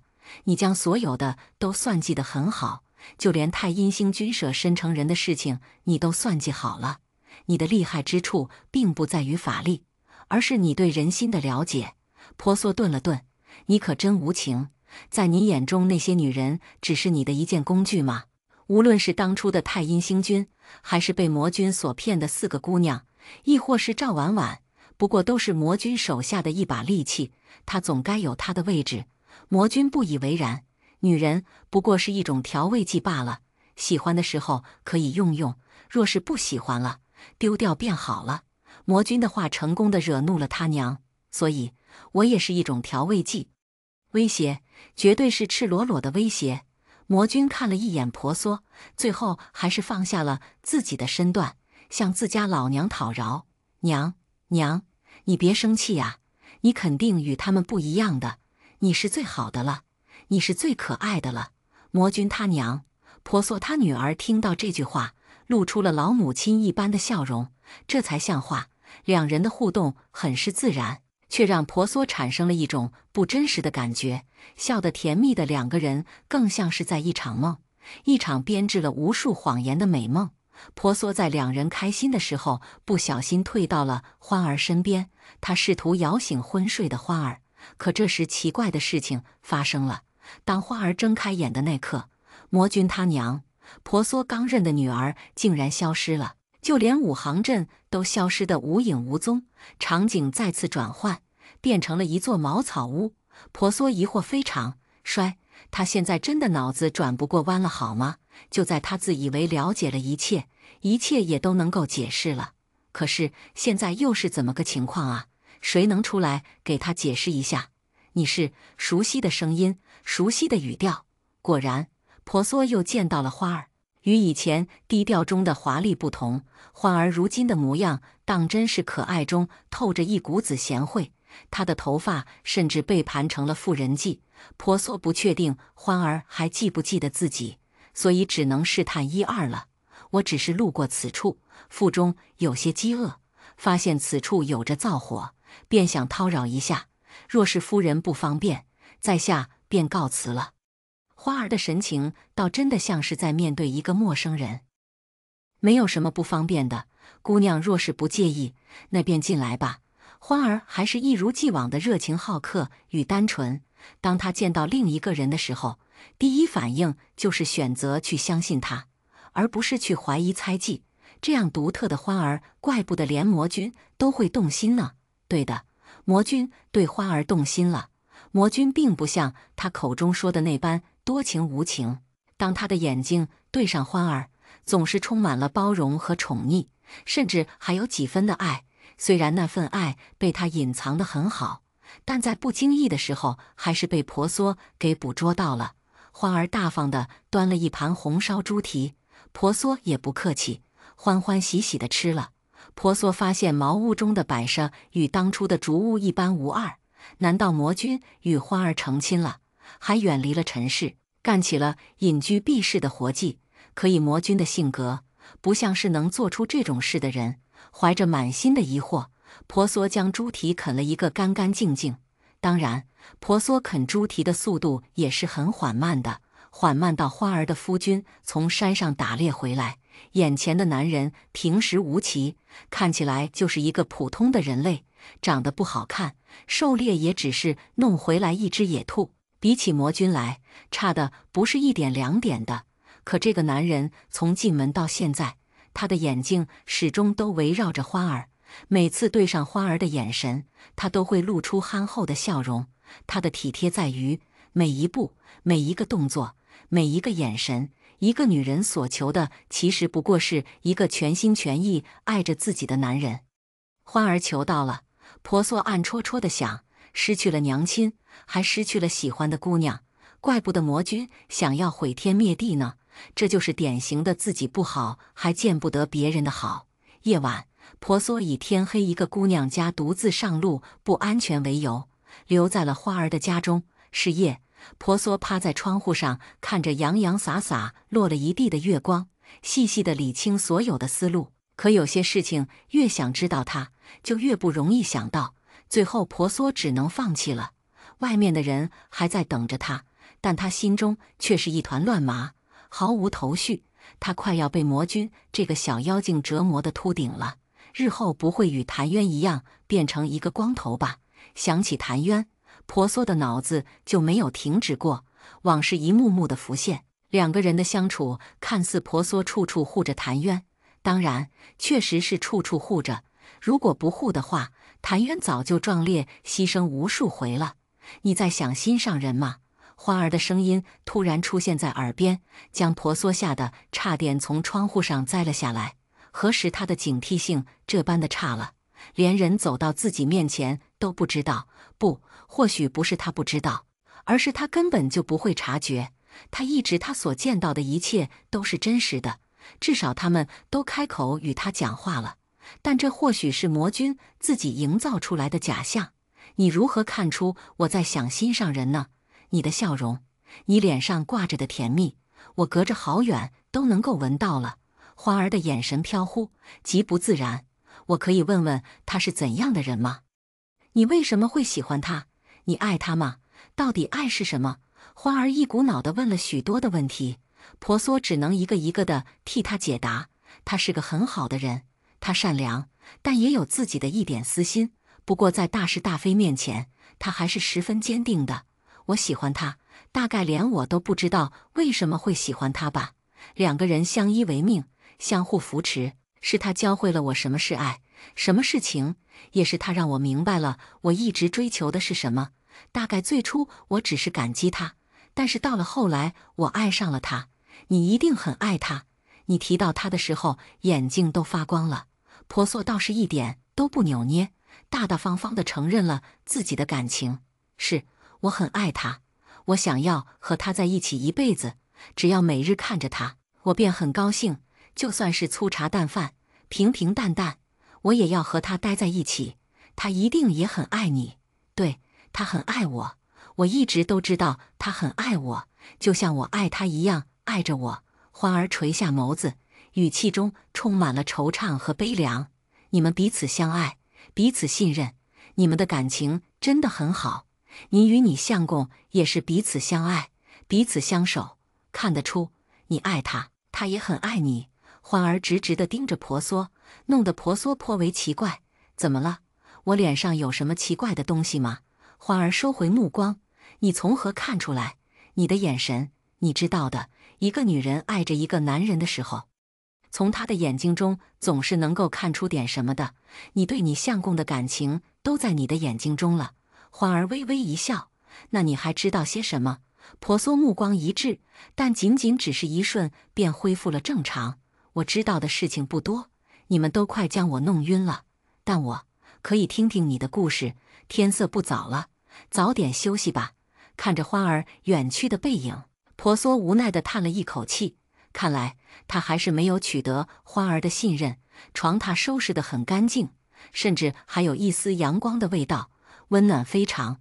婆娑平躺在床上，回想着他所见到的一切，将所有的事情又捋了一遍。魔君神海中的事情，大多都是他自己经历的，亦或是他想象的。但若是将所有的事情串作一团，反而不真实了。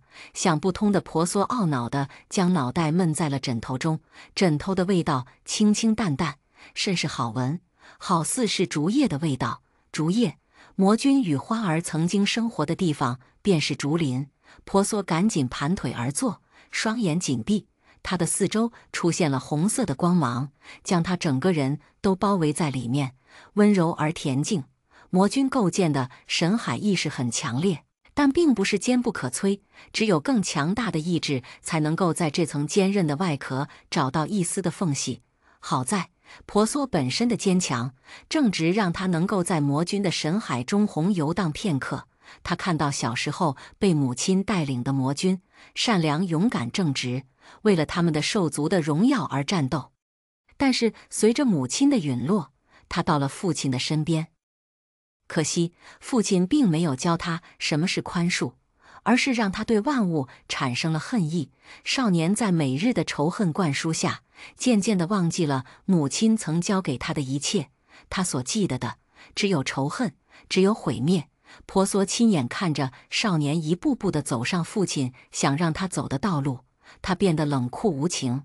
后来他按照父亲的指示，与太阴星君成为了青梅竹马的恋人，顺理成章的他们成亲了。但他们的日子却那样的单调乏味，两个人甚至都没有爱上对方，他们在乎的不过是彼此给自己的荣耀和权利。漫长的夫妻生活中，魔君的占有欲让太阴星君发狂。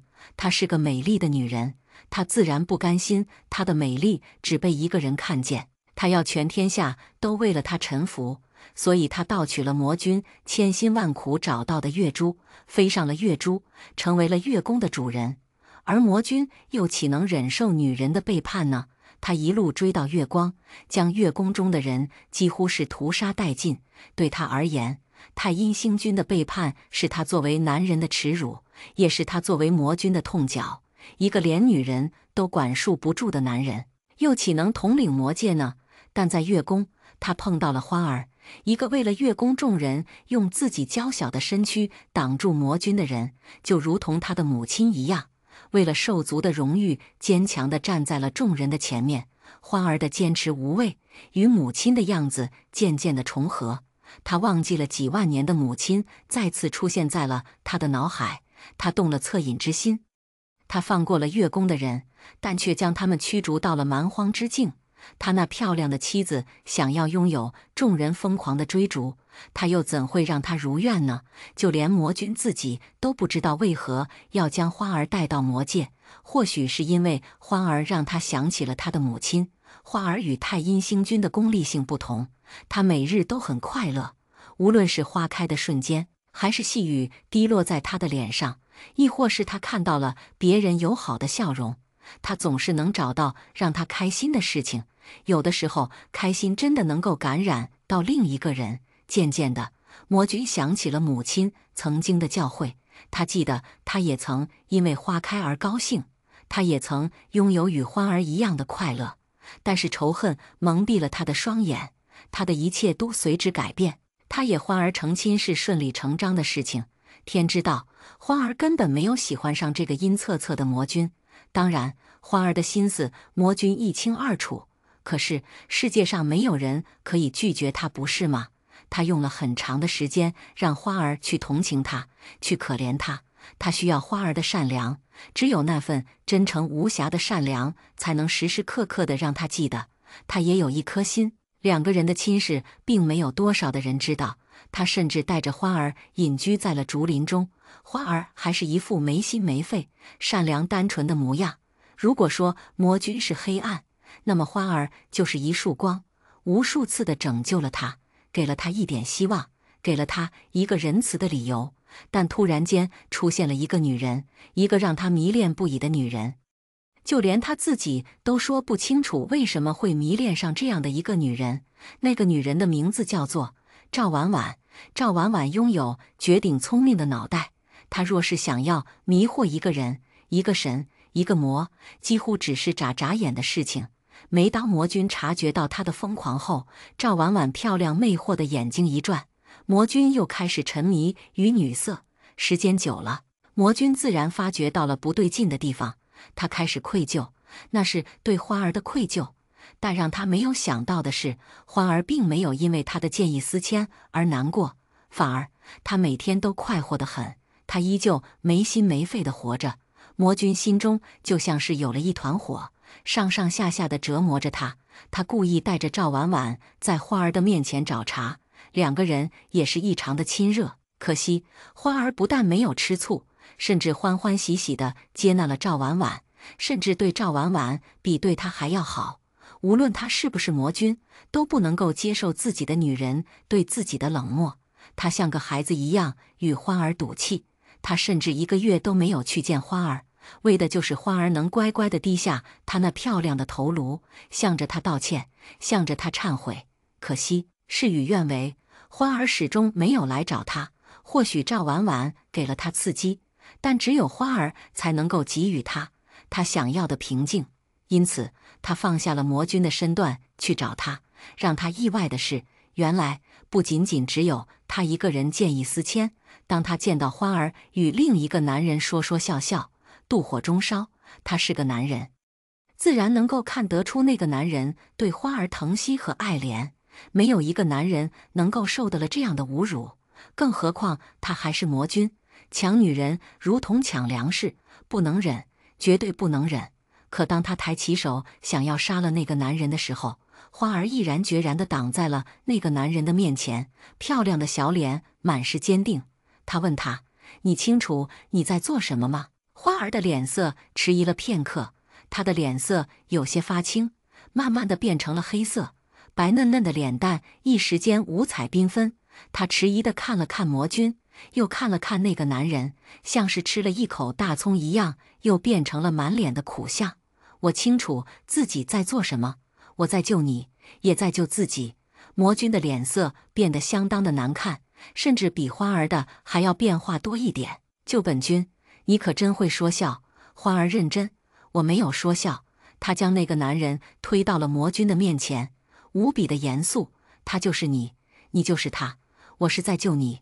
魔君好似听到了天大的笑话，他原本想笑的，但在触及到那个男人的目光时，他笑不出来了，甚至连一点点的笑容都没有了。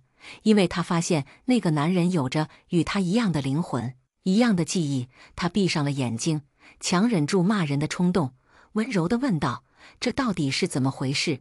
花儿的语气温柔，或许还带上了那么一点小小的控诉。因为你太爱我，当你和婉婉在一起伤害我的时候，你自己分裂出来了一魄来保护我，你将所有的一切都告诉我了。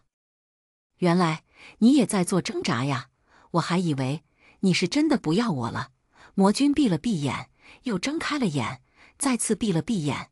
那个男人便缓慢地消失在了他的眼前，同时他的整颗心再次柔软了起来。欢儿察觉到魔君的变化，露出了傻笑。你回来了吗？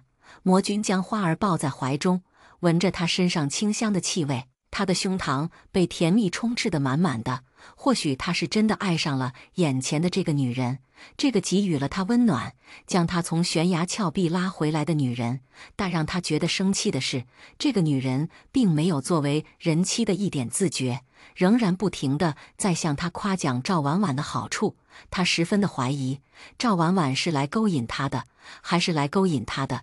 赵婉婉很漂亮，也很聪明，若真的弄心机，他或许都比不上赵婉婉。但他自信自己能够制服赵婉婉，正是这份自信让他栽了跟头。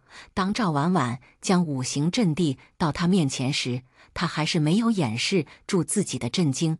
他的母亲原来还是有复活的希望。曾经关于母亲的记忆一时间充斥了他的脑海，他想起了许多的事情，也对五行阵动心了。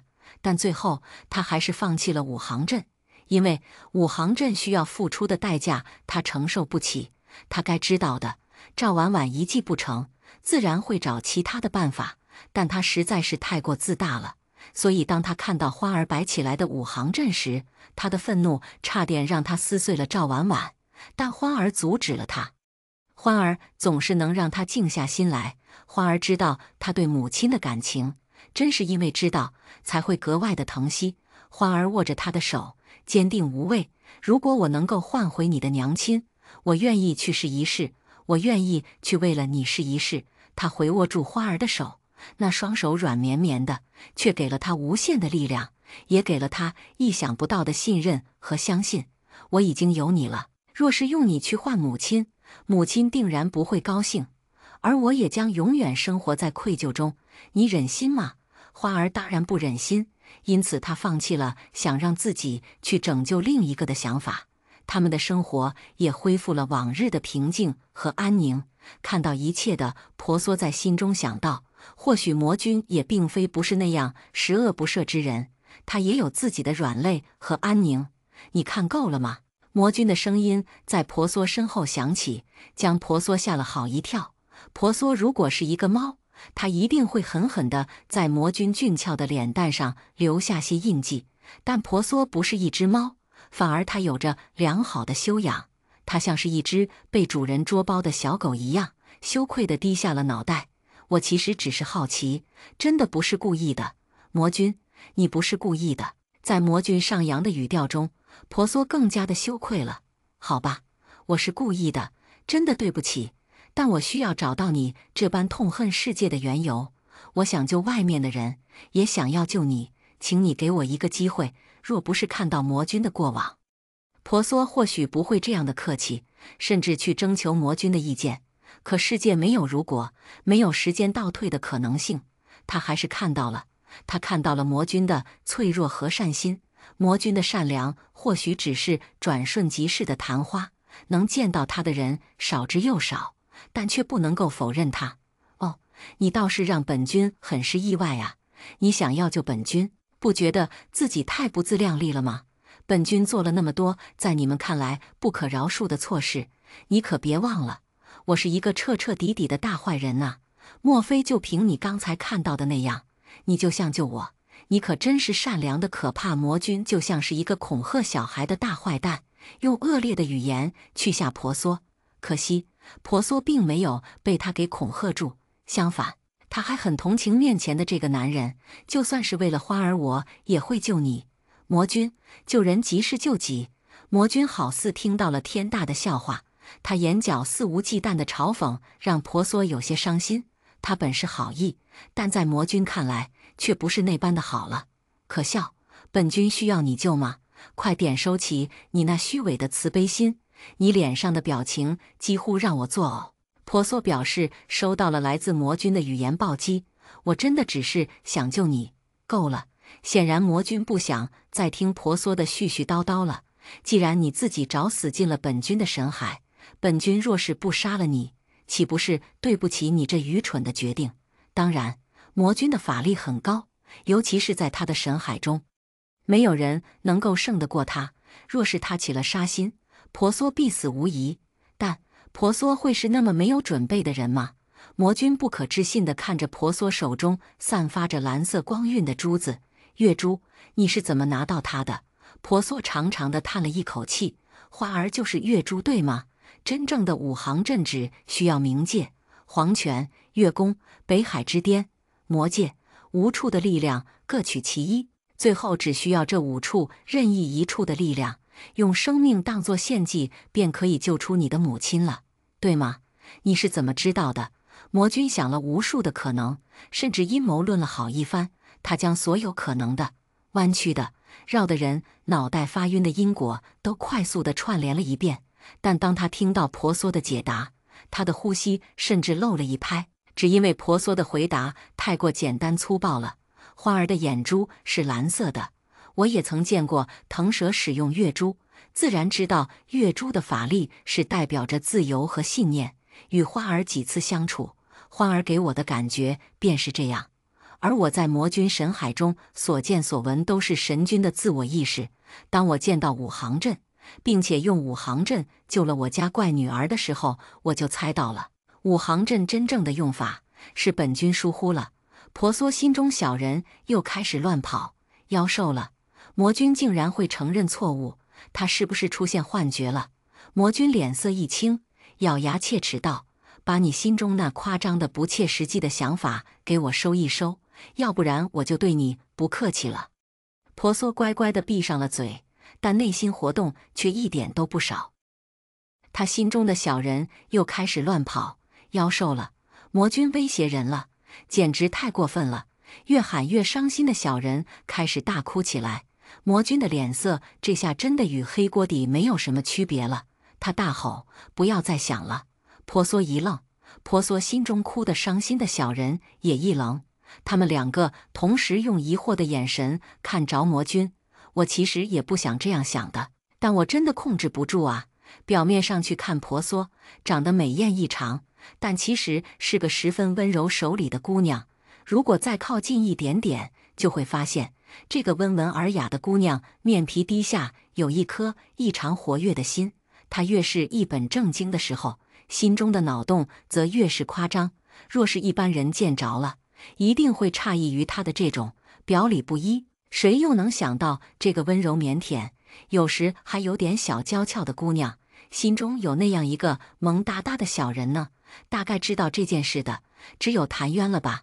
魔君深吸了一口气，现在还不能弄死这货，现在还不能弄死这货，现在还不能弄死这货。当他在心中安慰了自己3遍之后，他的呼吸终于恢复了正常。就算你知道了五行阵的用法，也别想从本君的神海中出去了。婆娑握着月珠，向魔君欠扁地笑了笑：“我有这个当然能够出去啊，你可别忘记了，这是本君的神海，不是你的黄泉。”婆娑点头，十分认真：“我当然知道这不是黄泉，但魔君敢将五行阵移到你的神海中，为什么就没有想到我会借助着五行阵出去呢？”处处被婆娑语言压制住的魔君，这次终于找到了婆婆的破绽。诚然，你能够借助着五行阵出去，那么你为何不出去呢？因为我答应了花儿，救醒她喜欢的男人，那个给了她温暖，让她知道什么是感情的人。她求我救醒那个沉睡的人。看着魔君一脸的一逗我呢吧的表情，婆娑觉得他应该拿出些有力的证据来。在我们第1次见面的时候，花儿便向我求救了。魔君肯定道：“不可能。”婆娑反问：“为什么不可能？”不等魔君回答，婆娑便接着说道：“是因为你知道这一切都是你臆想出来的吗？是因为你清楚我见到的那个人只是你记忆中的花儿，其实花儿的早就魂飞魄散了，所以你十分明白他根本不可能向我求救。”魔君脸色一变，尤其是婆娑说到花儿魂飞魄散之时，魔君的眼刀几乎要杀了婆娑。但婆娑总是喜欢那么迎难而上。但是你别忘了，即使你记忆中的花儿，即使他没有思想，没有活动意识，即便他是你幻想出来的，他也有着花儿该有的一切，除了没有思想之外，那又怎样？婆娑无奈地摇摇头，她总是很喜欢摇头，尤其是替别人解答问题的时候。男人永远无法真正的去了解女人的小心思，尤其是你这样骄傲自负的男人。魔君啊！婆娑吃痛地抱住自己的手臂，一向好汉不吃眼前亏的婆娑赶紧认怂：好，我不乱说了，你也别打我呀！你堂堂一个大男人，打我一个弱女子，是不是有点不好啊？再次吃痛的婆娑终于闭上了嘴。当他弄清楚一切的时候，总是免不了有些得意的；当他得意的时候，又是非常容易忘形。往日他总是能够用自己的武力值压制住别人，洋洋得意一些也没有什么大不了的。但现在他可是在魔君的神海中，没有相应的武力值作为依靠，若是再没有分寸一些，倒霉的还是他。终于认清现实的婆娑说起了正事，非常识时务的他甚至还带上了敬称：您脑海中的欢儿就算是幻想出来的，那他的一些细微的习惯，他做的事情，说的话，其实真正的欢儿还是十分相似的。他看着您的眼中不但充满了情意，还有痛心和可怜，或许您自己都没有想象得到。他第一次见到我对我的喜爱，当然，这绝不是男女的喜爱。被再次警告的婆娑缩了缩脑袋，人在屋檐下，不得不低头啊。当欢儿抱着我，当他每次对我轻轻举高高的时候，总是带着几分的求救意味。其实当时我并不明白这是什么，但在后来，当我见到了武行阵，在您的环境中救醒了我的乖女儿，不，您的母亲之后，我有一次的见到了她。人的幻境总是与他所想所念的事情有着交叉重合的地方。魔君面无表情，说明白点。婆娑抱着流血的胳膊，差点哭了出来。话说他已经说得够清楚的了呀，自己智商低还要连累他，简直是。当婆娑的另一只胳膊也开始流血时，婆娑扁了扁嘴，他有点想谭渊呐。同样是男人，谭渊对他百般的宠爱，而魔君却是一点怜香惜玉的心都没有，还对他百般的折磨。魔君，如果你不想自己的两条腿也废了的话，那你就不要想别的了。婆娑耷拉着两个胳膊，微微点头，他是真的不敢想了呀。我在茅草屋中所见到的欢儿和他的相公，应该都是您的环境，那是您心底最真实的想法，是您向往的生活。您尽可能地将所有的摆设弄得和竹屋有所区别，但一个人生活的印记又岂是那么容易能够抹掉的？茅屋中的一切若有若无的都有竹屋的影子，直到我在枕头上闻到了珠子的清香，我才确定这一切不过都是您为自己编织的一个梦。是啊，从一开始就是魔君将自己圈养的美梦。当魔君决定了一件事的时候，几乎没有人能够阻止他，除非他自己去放弃。当他找到武行阵想要搭救母亲的那刻，他就没有想过放弃。欢儿善良单纯，但他并不笨，反而他聪明的要命。若不是他的聪明，魔君也不可能会在他的劝说下放过月宫众人。作为代价，欢儿必须替魔君救醒他的母亲。他们一起找到五行阵，汲取了黄泉、魔界、冥界、月宫、北海之巅的力量，但却缺了一个献祭的活物。他的母亲是个善良勇敢的战士，正是他大无畏的精神，才会让天道将他的魂魄收取在天之涯。天之涯的每一个魂魄都是世上真善美的存在，想要他母亲的魂魄回来，自然需要一个同样善良勇敢的魂魄去祭祀。一命换一命，说的便是这个道理。欢儿心甘情愿地换回他的母亲，可是两人早在不断的相处中情愫暗生了。魔君的纠结不忍，一次次折磨的他快要发疯。一个是一直想要回来的母亲，一个是相识相知的心上人。魔君也陷入了救老婆还是救老妈的痛苦中，但好在欢儿替他选择了。他知道魔君最后的选择一定救母亲，所以他决定自己去选择，让魔君少一点抉择的痛苦。但让他没有想到的是，魔君会因为他的死亡重新变回了残暴不仁。在他弥留之际，他听到魔君说：“若是你1天不回来，我便杀1个人；若是你100天不回来，我便杀100人；若是3000年之后你还不回来，我便杀尽天下人。我要天下人给你陪葬。”魔君知道花儿最珍视的不外乎天下的万民，所以他用他最重要的东西去威胁他。因此最后一眼，他看到的是花儿慈悲可怜、同情、求救的目光，而那道复杂的目光永远地留在了魔君的心中。失去一个人之后的后悔是什么样的？那是一种恨不得杀了自己的冲动。但魔君并没有将这种冲动付诸实施，而是将他自己关在了自己的神海意识中。他强迫自己忘掉了一段并不美好的回忆，他甚至设下了结界，阻止其他的人去唤醒他的记忆。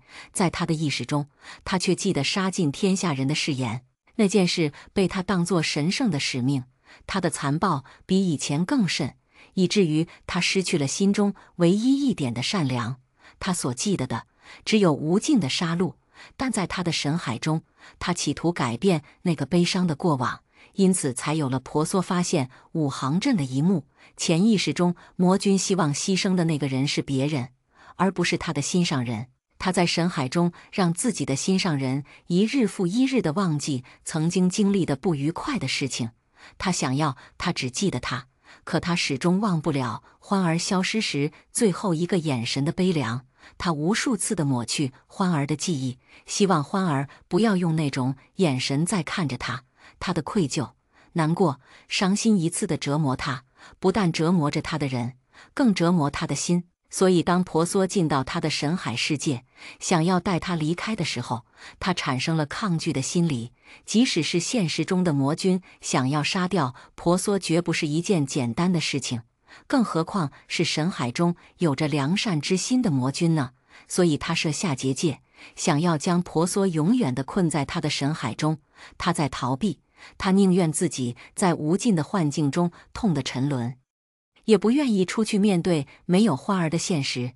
他给婆娑看到了无数他自己编织起来的美梦，他将所有的一切都归责到了赵婉婉的身上。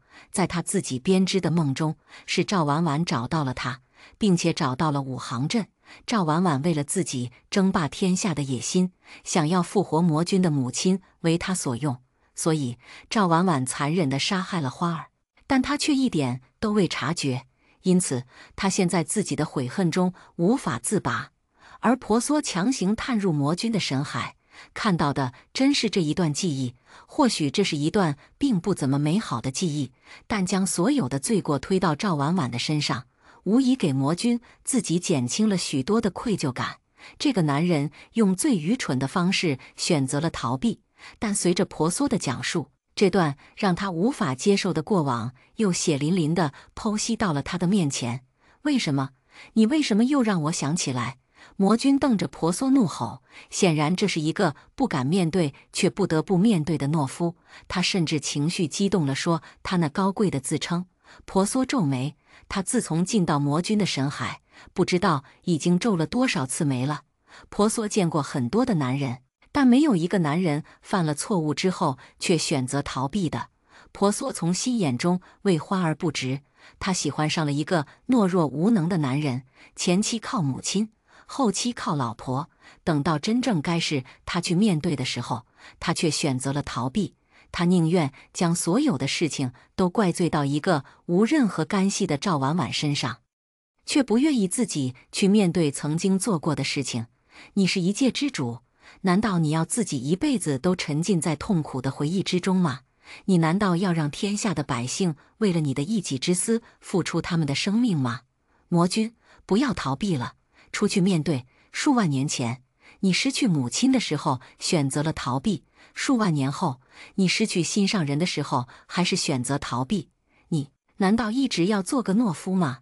婆娑的激将法让魔君拂袖而走。婆娑原以为过分的刺激能够让魔君接受事实，但让他怎么都想不到的是，魔君的固执懦弱超乎了他的想象。婆娑还想再说些什么，但他已经说不出话了。他心中开始咒骂当然，即使他用上他自以为最恶毒的语言，在魔君看来不过是挠挠痒。他能想起的所有骂人的话都没有懦弱让魔君震撼。当一个人选择逃避的时候，几乎没有人可以将他拉回来。可婆娑若是不将魔君的善良、良知带出去，人间便真正的要遭殃了。婆娑坐在竹屋中生闷气，气呼呼的样子，若是被谭渊看见了，肯定要好好的逗弄一番。可惜现在谭渊不在这里，没有人逗弄他，也没有人让他可以出气。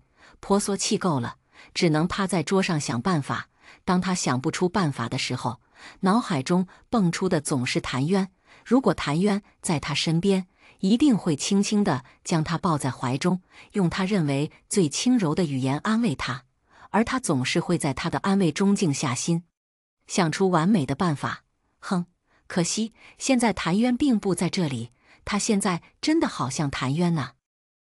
想那个无数次包容他的男人，怪不得别人都说爱情是种让人上瘾的毒药。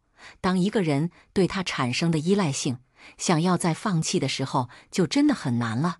当你将另一个人印入自己的骨髓，某一天，当你想到剥离的时候，单单蚀骨的痛就让人无法接受。婆娑的脑中开始无限的循环：谭渊，谭渊，谭渊。果然，不一会，魔君便气急败坏地将婆娑的2个腿给卸了。婆娑却不管，脑海中还是在无限循环谭渊的名字。魔君咬牙切齿，一字一句：你若是想离开，本君送你离开便是了。婆娑看了看自己2个耷拉的胳膊，又看了看自己的短腿，果断地摇头：我付出了这么多的代价，就是想要带你离开。如果你不离开的话，就算是杀了我，我也不会走的。说完话后，他又觉得不够坚定，便自作主张地加了一个重重的“嗯”，别用花儿的语气对我说话。魔君就算是不想承认，他也必须承认，他遇到的女人都比他聪明。无论是养大他的母亲单纯的花儿，还是满腹坏水的赵婉婉，亦或是现在这个耍无赖的皇权之主，他这辈子最倒霉的事情，大概是没有投胎成一个女人吧。婆娑没想到魔君竟然这样直接，他原本想用花儿唤起他那零星的良知，魔君恼羞成怒的模样倒是让婆娑更加得意了，似乎他的方向没有错呀。眼见着面前的女人变成了花儿的模样，还用花儿的语气对他说话，魔君就算有再好的脾气也会生气，更何况他的脾气本来就不怎么的好。婆娑蠕动着自己的脑袋，蹦蹦哒哒地追着魔君的脚步。对的，只有一个脑袋，因为婆娑的身子已经在魔君的3昧真火下烧成了渣渣，脑袋也只是婆娑果断认怂之后才留下来的。自从做过一头粉红色的猪之后，节操什么的对婆娑而言都是那么的遥不可及。若是他时刻注意着自己的形象，那些艰难的任务能完成吗？能完成吗？他这是舍弃自我的节操去救更多的人，他这样的人才是最伟大无私的。对，他是为了天下人，他必须去抛弃自己那可怜的节操，自我麻痹。自我催眠十分成功的婆娑再次蹦跶着自己的脑袋，跟上了魔君的脚步。当魔君第100次不小心踩到婆娑的头发后，婆娑终于忍不住了：头可断，血可流，发髻不能歪，你不能这样对待我。我好歹是堂堂的皇权之主，皇权之主，只剩一个脑袋的皇权之主。想好你的下属没有看到你现在的模样，要不然他们怕是要改头魔戒吧。婆娑认真道：我统治下属用的是我高尚的人格。魔君低下头，离得有点远。为了给皇权之主一点面子，他又蹲了下来，可似乎还是有点远，但并不是难以接受。高尚的人格，那东西能吃吗？能喝吗？能够给别人好处吗？就凭你那一点点的人格？哦，不，高尚的人格，你觉得你真的能够将皇权治理好吗？婆娑好看的眸子紧紧地盯着魔君。不用人格，用暴政吗？用权术吗？还是用心机？诚然，那样却是能够短时间内治理好一个地方。但只是将子民当作一件工具。你最想做的不是去替他们着想，而是从他们的身上得到些什么。你以为这样便能够治理好一个地方吗？如何不能？能，但是一个地方、一个民族的存在，是因为他们的信仰、暴政堆积起来的城楼。只要一个人站出来，便有千千万万的人去呼应。但若是真心为百姓着想，真真切切地去做一些统治者该做的事情，得到的便是百姓来自心底的信仰。你这呛人的本领也是一点都不小，谢谢夸奖。说不过婆娑的魔君再想要拂袖而走，不过这次在他走之间，他将婆娑头上所有的珠钗全部拔掉。其实统共之后，2个谭渊送的翠绿的玉钗，甚至还坏心眼的将婆娑的头发揉成了一个鸡窝。啊！你要做什么？你放开我！你个坏蛋，简直是罪大恶极！我警告你，我会杀了你的！我绝对我杀了你的！作恶之后的魔君扬长而去，徒留婆娑在原地哭唧唧。谭渊，有人欺负你家娘子，你要替我报仇啊！我好想你啊！但婆娑又岂是那样容易放弃的人？他既然选择了这条路，就一定会坚持下去。不就是弄坏发髻吗？这有什么大不了的？她长得这样好看的，发髻乱了也是个美人。再次自我催眠成功的婆娑哼唧唧地跟上了魔君的步伐。魔君，您就跟我出去吧，外面的世界很精彩的，外面也还有许多人需要你拯救的。不去，外面有你老娘的。不去，你不能这么无情无理取闹啊！本君就这样无情无理取闹的，这怕是个假魔君吧？婆娑难得耐着自己的性子，跟着魔君跑前跑后，就是为了将这个善良并且懦弱的魔君带回到现实的世界中去。可惜，婆娑想的倒是挺好的，就是现实有些残酷。无论婆娑是变成花儿的模样撒泼打滚，还是婆娑被折磨的只剩一个头，魔君始终没有松口，这让婆娑甚是苦恼。只剩一个鸡窝头的婆娑坐在魔君身边，内心十分忐忑，但表面却十分淡定地开口：“能与我说说您的母亲是什么样的人吗？”魔君瞅了婆娑一眼，又瞅了婆娑一眼，显然是在警告婆娑不要动歪脑筋。婆娑点了点头，天知道他为什么要点头，或许是他明白了魔君的警告吧。就在婆娑以为自己的侧面敲击不管用的时候，魔君却开口了：“他其实与你差不多。”虽然魔君非常不想承认，但事实就是事实。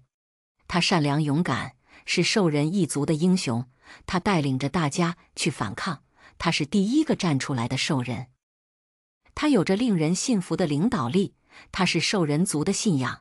他很严肃，在婆娑的脑海中，拥有这样品质的人，必然是一个让正义凛然，即使是站在乞丐堆里都会闪闪发光的人。这样人一定不苟言笑，一定是一个非常难接触的人。至少婆娑是这样认为的。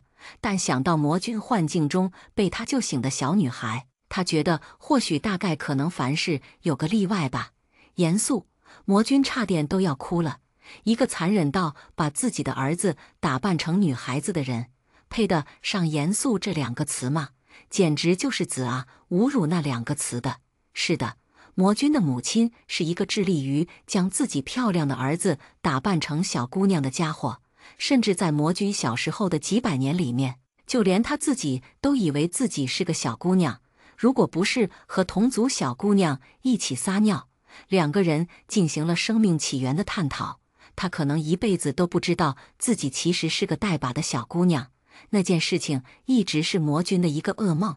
母亲一点都不严肃，甚至比你都要逗趣一些。对的，是逗趣，这样已经够委婉，够给自己的娘亲面子了吧？天知道魔君是多么的想向别人说一些自己娘亲的那些恶行，简直是罄竹难书。八卦是女人的天性，无论是女神还是女鬼，没有人会对这些桃色事件不感兴趣。逗趣，那他是怎么看上一任魔君？我是你父亲的，毕竟我曾在书典中看过。你父亲可是一个相当严肃的人啊。魔君斜眼瞅着婆娑，你如果想说他无趣，你就说吧，反正本君不会计较的。他的父亲何止是一个严肃的人，简直是无聊透顶了，好吗？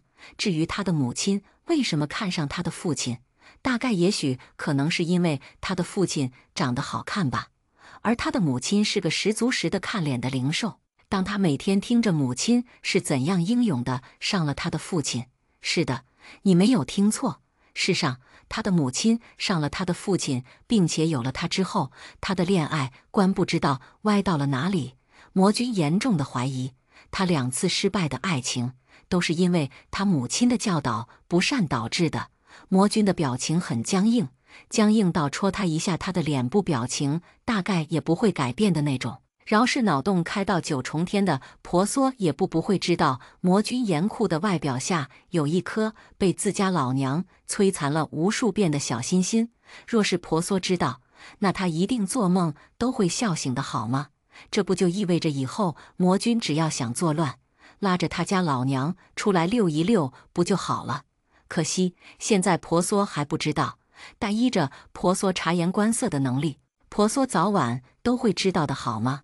那时候本君还没有出生，又怎么会知道他们之间的事情呢？魔君很严肃、很认真地回答婆娑的话，但想来喜欢夸夸其谈的魔君突然间一本正经地回答婆娑的话，婆娑又怎会不起疑心呢？难道你娘亲没有对你讲过他们的故事？我想那一定是一个非常美妙的爱情故事的。魔君的脸色有了一丝的彼岸花。他想要保持完美的表情出现了一道裂痕，非常还美妙的爱情故事，那根本不是好吗？他们的故事就是一个灵兽看上了一个长得好看的男魔头之后，抢回家生了一个孩子，又将那个男人给无情的抛弃的故事，好吗？哦，当然还没有完。当那只十分擅长偷魔怀胎不知道多少个月，终于生下了一个带把的孩子之后，崩溃的灵兽想要再找到那个好看的魔头怀个2胎的时候，那个魔头却甘愿跑去西天佛祖的地方剃光了头发的故事。如果当初不是他的娘亲重女轻男，他就不会有那样悲惨的童年。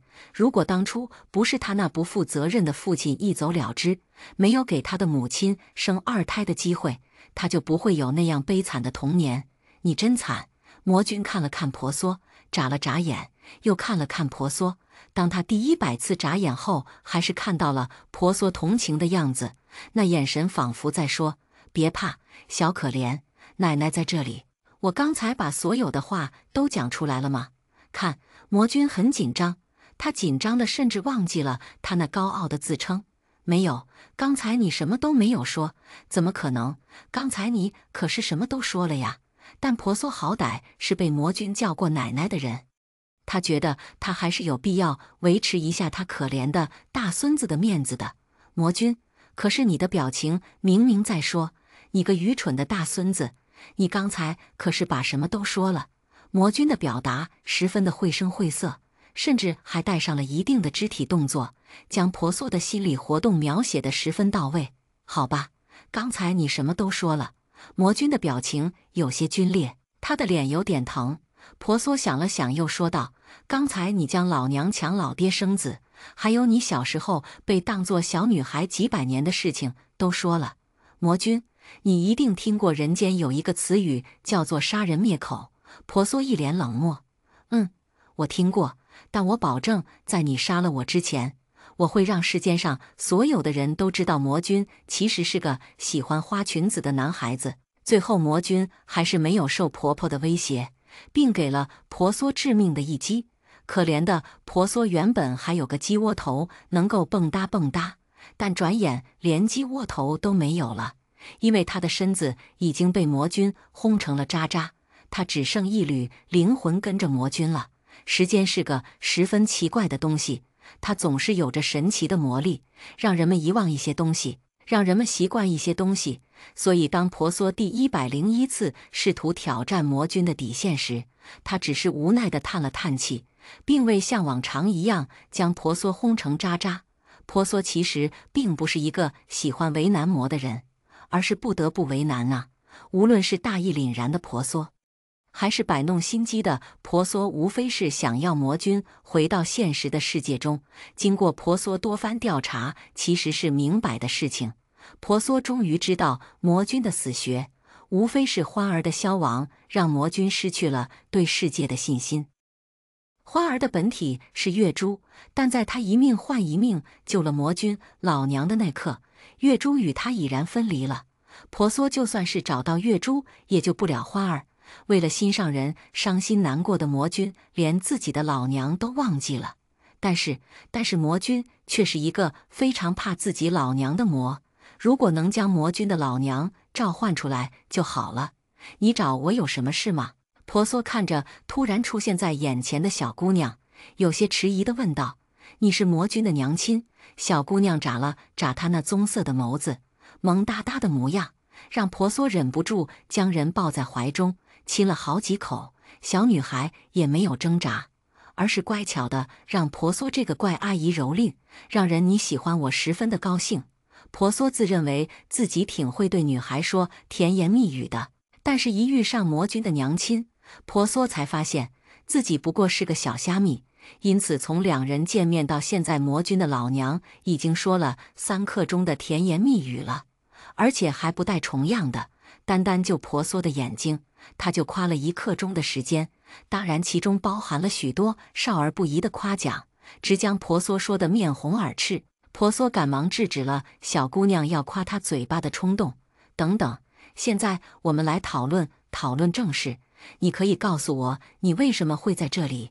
即使知道面前的这个嘟着嘴、软软绵绵的小女孩是魔君的母亲，万年的灵兽，与天地对抗的英雄，他还是忍不住放缓了声音，尽可能的轻柔了一些。小姑娘歪了歪头，理所当然地说道：“刚才我听到你在呼唤我，在我醒来后，你是第一个召唤我的人，我当然会出现呢。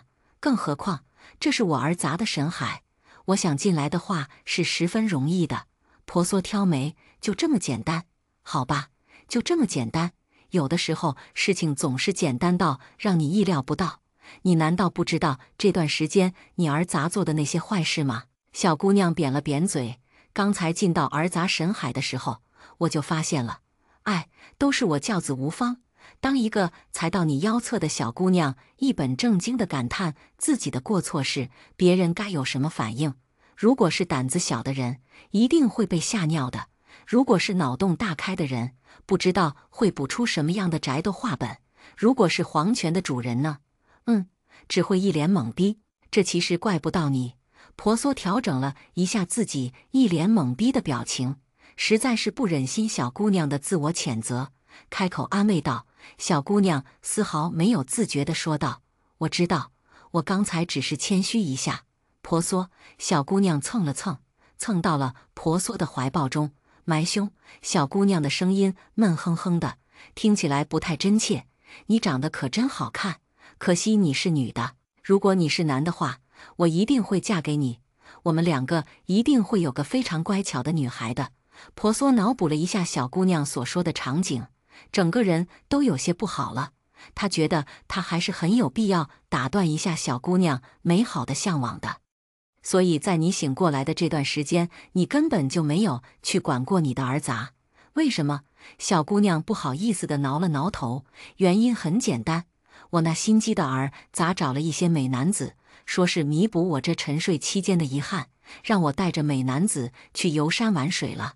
可是没过多久，我就发现了，那些所谓的美男子都是我儿砸照着3界的美男子幻化的。我的一颗老娘心就碎了。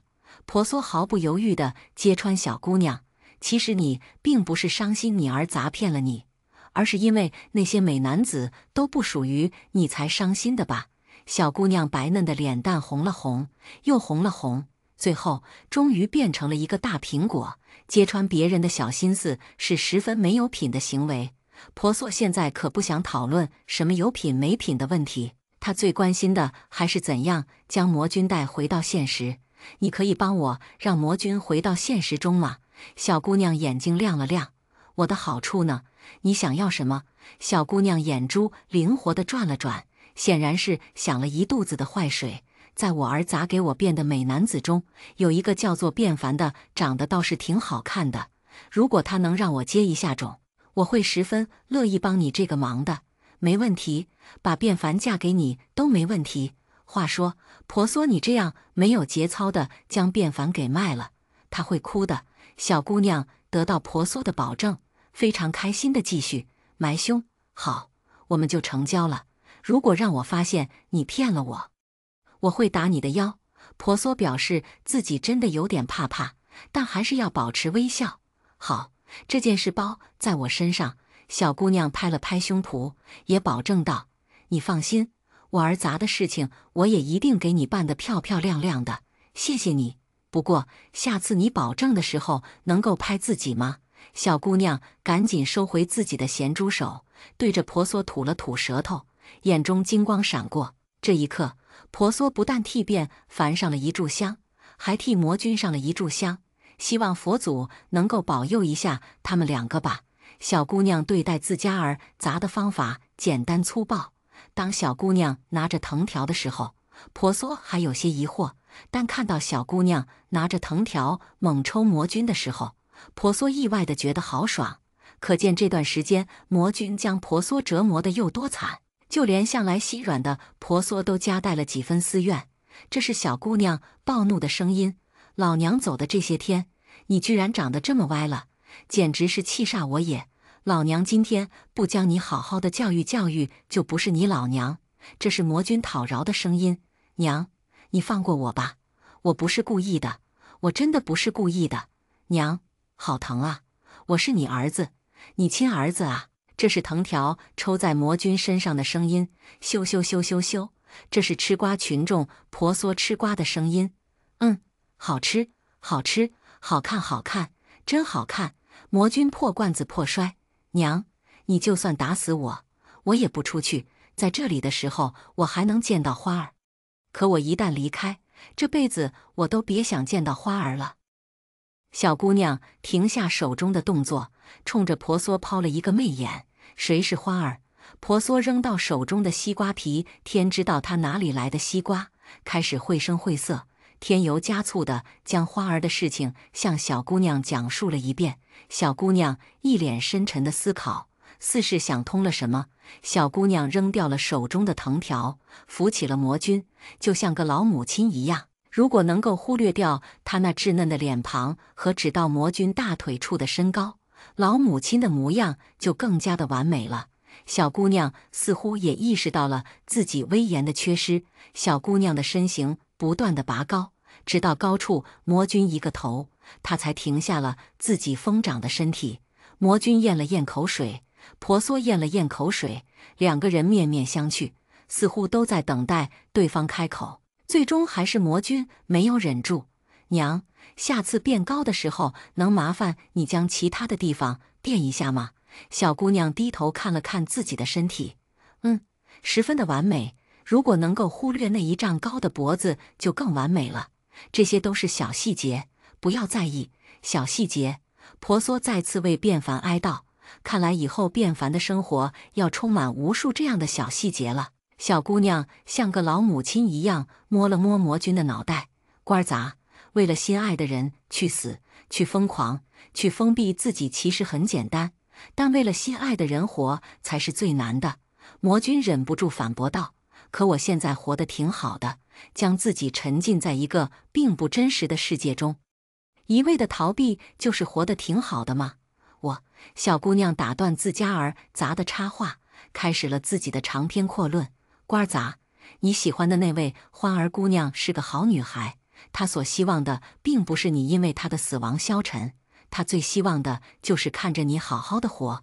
这个我素未谋面的姑娘用自己的生命救了我，我若是与你一样整日的陷在对她的愧疚当中，那我岂不是对不起她为了我所做的牺牲？我只有好好的活着，并且替她活着，才能够对得她的付出。娘，我明白了。”婆娑不可置信地瞪大眼睛。话说这话她说了没有100遍，也有99遍了吧？为什么魔君没有听她的话呢？难道就因为她不是她的老母亲？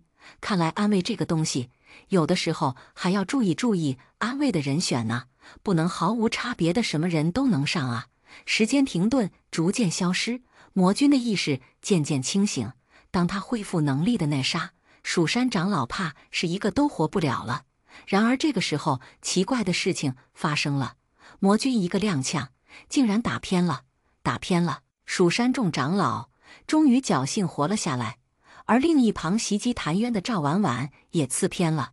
谭渊侥幸在他的手底下活了下来，眼见着赵婉婉要对谭渊再次下手，腾不开手的婆娑只能大喊：“魔君，快点救我相公！”听到这句话的所有人都惊呆了。话说黄泉之主刚才是喊错人了是吧？应该是的吧。冥王反应最大：“你吃错药了吧？”然而事实证明，婆娑并没有吃错药，吃错药的可能是魔君，就连赵婉婉都是这样认为的。因为魔君听话地替谭渊挡住了赵婉婉的攻击，他甚至示威一般地折断了赵婉婉手中的剑。赵婉婉震惊了：“魔君，刚才发生了什么？为什么一瞬间魔君就反水了？说好的毁灭世界呢？最后为什么只有他在坚持着？”魔君被自己封闭的记忆一下子全部回到了他的脑海中，既然恢复正常了，魔君便不可能再做出那些毁天灭地的事情。更何况，就算是他想做，他身后还有个老娘看着呢。魔君没有给赵婉婉多余的机会，他掐住赵婉婉的喉咙，微微用力。赵婉婉三魂七魄立即去了几窍，婆娑赶紧弄阻止。等一下，魔君皱眉，收起你那泛滥的慈悲心。你十分清楚，若是留着这个祸害，后患无穷。他该为自己所做的事情赎罪，这样便杀了他，太轻松了。魔君的手只松了松，赵婉婉得以喘气。本君还以为你要替他求情。婆娑正义凛然的外表下是颗逗逼的心，他刚才确实是想替赵婉婉求情来着，但他不过是想要赵婉婉换着方法赎罪。当然，他觉得他将自己的想法说出来，一定会被魔君嘲讽一番的，所以他果断地否定：“不是，当然不是。”所有的人对于这一变故都惊呆了。婆娑什么时候和魔君的关系这么好了？刚才不过是一眨眼的时间，不，甚至没有眨眼的时间，为什么会发生这样大的变故呢？他们所有的人却将消失的大活人太阴星君给忽略了。第一个察觉到不对劲的竟然是腾蛇。太阴星君呢？腾蛇从出生到现在一直都想做月宫的主人，但是等到他真正的面对了太阴星君，他才发现或许他还不够资格，但太阴星君却将最宝贵的月珠交给了他，他自然会对太阴星君的关注多一点。婆娑的神色暗淡了片刻，他陨落了。太阴星君虽然陨落，却是真正的看破了红尘，对他而言，或许是一件好事。众人这才发现，那个美得让他们移不开眼睛的人竟然陨落了。而更可怕的是，他们竟然都没有发现，或许这才是太阴星君的悲哀吧。他渴望众人对他痴迷的眼神，却始终没有想到过，痴迷的眼神与真诚的爱恋有着多大的区别。一个人绝对不会因为痴迷永远记得另一个人，真正的刻骨铭心只有爱。腾蛇，接下来的事情就交给你了，你运用月珠的力量帮助我们。太阴星君的陨落，婆娑很是伤心，但现在绝不是伤心的时候。腾蛇有些迟疑，我怕是不行吧？太阴星君修行数万年，尚且不能够掌握月珠全部的力量，更别说是吊儿郎当的修行的他了。婆娑安慰道：“腾蛇，天下家朝长朝夕，借助的都是月宫的力量，而月宫的力量来源于月珠。但月珠的力量来源于真正去利用它的那个人。你用善心，用仁义，用大爱去感受，你便能够自如地运用月珠的力量。”腾蛇还是不自信，在他看来，真正拥有大爱之力的是婆娑、红云之类的神仙，而绝不是为了一己之私做过许多错事的他。越紧张越狭隘，他对月珠的力量越不能够运用自如。不行，我不可以。婆娑看了眼骤然加大的弱水，若是再没有月宫的力量，弱水便要决堤了。他很少去做没有把握的事情，尤其是在生死关头的时候。但腾蛇，你冷静点，听我说。太阴星君陨落前将月珠交给了你，就证明他相信你。现在你要做的就是相信你自己。你想一想下界被弱水淹了的人间，你想一想爱与感动，用你的心去利用它，用感情去驱动它。婆娑的语气轻柔，如同父神的声音一样，带给了腾蛇安宁的感觉。他一直追求的不过是成为神仙，但他却不知道成为神仙之后，他还有自己需要承担的责任。但现在他明白了，月珠的光华渐渐的升起，越来越大，直到将弱水整个用蓝色的光晕包裹住。腾蛇的额角已经流下了不少的汗水，他的嘴角渐渐发白，但他没有放弃。或许这是他一生做的最好的一件事情吧。婆娑手下暗暗用力，增加了一些灵力，替腾蛇减下来不少的负担。发觉到的腾蛇感激地笑了笑。婆娑是个眼观四路、耳听八方的姑娘，当她看到魔君想要偷偷消失的时候，喊道：“魔君，如果你不像我将你小时候的事情说给别人听的话，那最好帮我们解决一下外面的那些恶魔。”魔君闭了闭眼，咬了咬牙齿，恨不得将婆娑煮着吃了，这样就没有人知道小时候的魔君穿过女孩子的衣服。哦，不，有可能还有一个他娘亲也知道，但至少他的母亲不会将这件事情乱说吧。魔君转身离开了。当其他人以为魔君没有受婆娑的威胁时，他们才发现魔君好端端的就在外面帮助他们打小怪。然后所有人的眼睛都惊得差点掉了下来，就连一向不管人间俗事的红云都忍不住小声问道：“魔君小时候到底发生了什么事？”婆娑正经脸，知道这件事的人几乎都死完了。哈哈哈哈，这样啊，我们应该给魔留一点隐私的，我们应该这样做的。对，我们不能那么八卦。一瞬间，所有的人都打消了探知魔君八卦的想法。毕竟命可比八卦重要多了。当魔君收拾完所有的小妖怪之后，婆娑等人还未将弱水运完。此时无论是冥王还是婆娑、红云，他们的脸色都已经变得惨白，但饶是如此，他们还能够支撑一下。可变凡与腾蛇的情况却不是太好，东华上仙被魔君所伤，不可能再帮助变凡了。腾蛇是太阴星君亲自认定的下一任，他身后也没有任何人能够帮助他了。若是两人强行运用灵力，怕只有陨落一个结果。月宫照应着人间的潮涨潮落，他的力量有一部分来自于大海。婆娑突然想到了龙女敖月，已经打了不少小怪，有些疲惫的敖月听到婆娑的召唤，立即窜到了天上。季莫成看着仿若打了鸡血的敖月，有些迟疑地问道：“他这是怎么了？”白亦飞干咳了一声，悠悠地吐出一句话：“偶像的力量。”当敖月得知婆娑让他与腾蛇一起运送弱水的力量时，他整个龙都有些不好了。那可是月宫的力量啊，她一个小龙女怎么能够运用的了呢？那简直就是开玩笑，不可能，绝对不可能。就算是婆娑让她干，她也不敢干呐，这根本就是不可能的事情。婆娑用她那双黝黑的眼睛望着她，眼睛中充满了对敖月的信任和嘱托。敖月试图躲避婆娑的眼神，但是半晌之后，她还是放弃了。好吧，我试一试。果然不出婆娑所料，有了敖月的帮忙，月珠的力量更加的强盛。一蛇一龙倒是配合得十分默契。腾蛇是太阴星君认定的下一任月宫之主，敖月有着来自大海的力量，他身上的灵力更是与月宫的力量同出一辙。有了两人的配合，弱水的互作倒是方便了不少。眼看着其他的队友身后都有接替的人，变凡可心酸了呢。但他是堂堂的天界王子，绝对不会把自己的心酸说出去的，绝不。但是他真的快支撑不住了呀！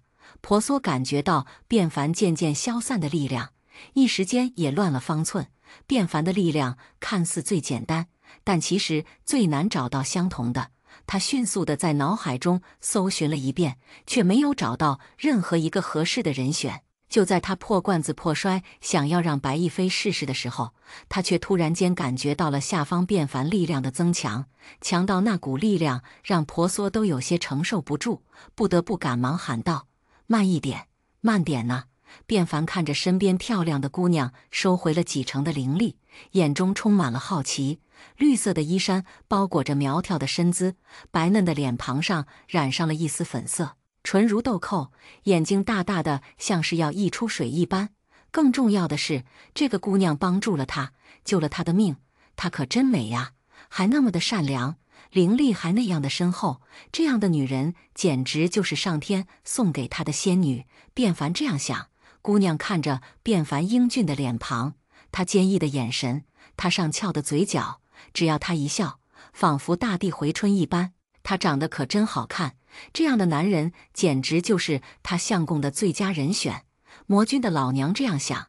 是的，没错，刚才就在卞凡快要承受不住的时候，他感觉到身后有一只温暖的手撑住了他，而那个人就是早早对卞凡有了贼心的魔君的母亲。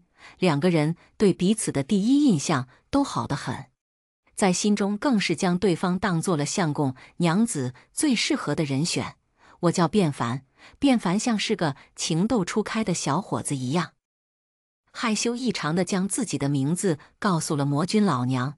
他表面上很是平静，但不知道是不是被婆娑传染还是怎么的，他的内心活动可是相当的丰富了，诸如此类的。我告诉他我的名字了，怎么办？他会不会觉得我的名字不好听？如果他觉得我的名字不好听，我要不要改一个名字呢？他会不会将自己的名字告诉我呢？我叫豆豆。天哪，他长得这样好看，就连名字都这样的好听，我怕是爱上他了。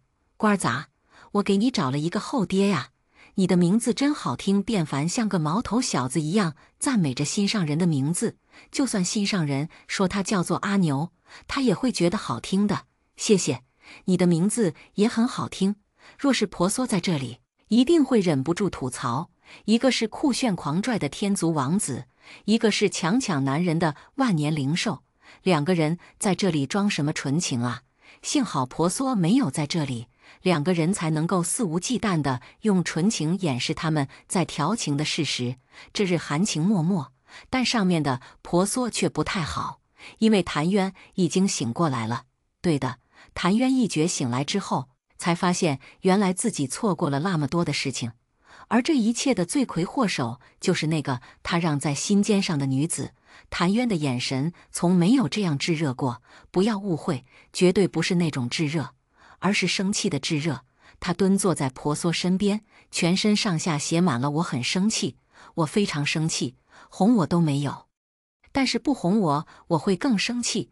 婆娑有些为难地看了看自己身后的蜀山长老，又看了看谭渊，他觉得自己的面子其实也是挺重要的，所以他决定，要不暂时不安慰吧。在婆娑身边瞪了好久都没有等来一句安慰的话，这下谭渊更生气了，简直是气炸了。要不是看到婆娑正在干正事，他一定会将这个不听话的女人拉起来，狠狠地打上几巴掌。对的，就在他的屁股上狠狠地打上几巴掌。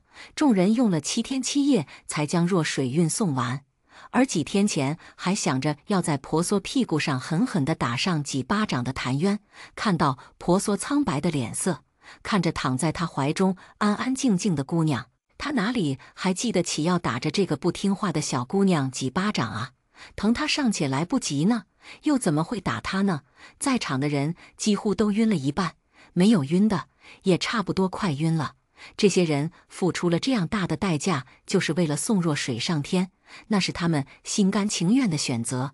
冥王沉睡了，许三多等人将他送回了冥界，甚至还舍了结界保护住他。红云与梨花仙子也陷入沉睡，好在33重天的人将他们2人接了回去。腾蛇与龙女自然晕了过去，好在月珠已经认得了他们两人的气息，借着月光，将两人放在了月宫中。有了月珠的护卫，想来是没有人敢去惹他们的。几人中没有陷入沉睡的，大概只有卞凡了。但他的情况也就比昏睡过去的几人好上那么一丢丢。卞凡没有晕过去，最大的功臣当然是自称豆豆的魔君老娘了。婆娑晕了过去，豆豆能够依仗的红娘已经没有了，他只能厚脸皮的让自家儿砸去替自己提亲，这可将卞凡吓得不轻。天帝倒是十分的高兴，能够与魔君结成姻亲，对他的统治自然是利大于弊的。管他联姻的是魔君的老娘还是妹妹呢？但让天帝没有想到的是，卞凡竟然抗旨。这也是卞凡第一次反抗天帝的旨意。卞凡觉得他总该为了自己活一次的，他想要娶的是那个叫做豆豆的姑娘。卞凡反抗不得，被天帝关在了自己的宫殿，并且还被魔君派来的人当作宠物一般的观察着。隔一段时间就有人来对他评头论足，隔一段时间就有人来替他量体裁衣。卞凡真的是被烦得不能够再烦了，他都快要暴走了。但是有一天，他喜欢的豆豆姑娘竟然出现在了他的面前，还泪眼汪汪地冲着他哭诉，好像他真的是什么十恶不赦的大恶人一样。但是天知道，他真的是无辜的好吗？他连发生了什么事情都不知道，怎么就关上渣男的名头了？直到他听见豆豆姑娘说魔君是他儿砸的时候，他整个神都木了。木过之后，他简直太高兴了，就算再有人来观赏他，他也不会反抗了。娶了心上人，还平白无故的捡了一个大儿砸的卞凡，真的是做梦都会笑醒的。虽然他的年纪还没有便宜儿砸的大，但是他会做个好父亲的。甚至为此，卞凡还从凡间购买了许多的书籍，大概都是一些养儿31招，怎样让您的公子成为状元郎，论养儿的那些烦恼。豆豆看到自己未来的相公如此努力的想要和自家儿咋搞好关系，心里面别提有多高兴了。待嫁中的新娘总是充满了各种各样的心思的，所以倒霉的只能是魔君了。而正是因为自家老娘给他造成的困扰，让他好一段时间都没有机会去想欢儿，也算是变相的让他逃避了身边自己的愧疚。九重天上热热闹闹的在办喜事，但是黄泉的人却因为婆娑的沉睡哭丧着脸。其实也不太准确，严格来说，只是谭渊一个人失去了笑这项能力，其他的人只是在他的感染下有些难过而已。婆娑并没有死，只是耗费了太多的灵力，陷入了沉睡。总有一天他会醒过来的，可是那一天是100年之后，还是1000年之后，亦或是10000年之后，谁都不知道，也没有人敢说出来，因为他们都知道，婆娑与谭渊只约定了100年的时间，他们的爱情只有短短的100年。而婆娑却陷入了沉睡，至少在这100年之内，她是不会醒过来了。这段时间，谭渊总是喜欢抱着婆娑坐在火红的彼岸花海中，看着红得耀眼的彼岸花，谭渊心中很是难受。尤其想到在他存活的100年之内，婆娑都不会醒过来，他的心就抽疼抽疼的。他在婆娑的唇上轻轻地碰了碰：“你快点醒过来好不好？要是你一直睡着，等你醒来看到的就是阿修罗王，而不是谭渊了。乖，你只要醒过来，我什么事情都答应你好不好？”远处的小月儿看着相拥的2个人，心中不知道该说些什么。他看向自己的师父：“师父，不知道为什么，我心里面堵着慌。他们明明彼此有情，却不能够在一起，他们实在是太可怜了。是啊，相爱而不能彼此相守，这无疑是一件让人心痛的事情。”所以白亦非捉住小月儿的双手，无比的认真。所以我们不要像他们2个一样浪费我们的时间好吗？月儿，我喜欢你，想要娶你为妻，你会不会答应我？师父说他喜欢我，师父说他喜欢我，师父说他喜欢我。小月儿的脑海中不断地循环着这句话，她的脑子瞬间停止了运作。此刻的他就好像是一个提线木偶一样，被白翼飞扯着走。月儿，我喜欢你，你喜欢我吗？师傅的眼睛真好看呐。师傅说了什么？算了，不管师傅说了什么，他只需要点头便好了。看到小月儿点头的白翼飞再接再厉，那你嫁给我好吗？师傅的声音真好听。天哪，师傅在说什么？他的大脑好像不反应了。哎，算了，反正点头总算是没错的吧。小月儿那轻轻的颔首，对于白翼飞来说，无疑是最大的鼓励。他开心地印上了小月儿的唇边瓣，开始细细的雕琢，恨不得将小月儿的整个人都拆开吃下肚子。然而此刻的小月儿已经被白翼飞吓傻了，他的师傅在亲他，在亲他呀，在亲他，这该不是个假师傅吧？不会是妖怪变成了他家师傅的模样吧？脑补不断的小月儿猛然间推开了白翼飞，大喝一声：“妖怪，还我师傅！”白翼飞无奈地皱起眉头，他就说：“刚才为什么小月儿那么的乖？是根本没有听他说些什么吧？”白翼飞还想着说些什么的时候，就被谭渊扔来的鞋子袭击了。白翼飞挑眉，看来他还是和小月儿找个别的地方再说吧，免得刺激了孤身的谭渊。小月儿和白翼飞找到了其他的地方卿卿我我，将地方腾给了谭渊。小月儿和白翼飞的婚事很快便要办了。白翼飞到底是个凌厉风行的人，说成亲就成亲。如今两人怎样说都是皇权的官差，婚事自然是在皇权举办的。原本小月儿担心蜀山会反对他们，谁知道蜀山的那些长老竟然都来参加他们的婚礼。这下就算有什么人指指点点，也不敢当着明面来说了。两个人甚至还引发了一段师徒恋的热潮呢。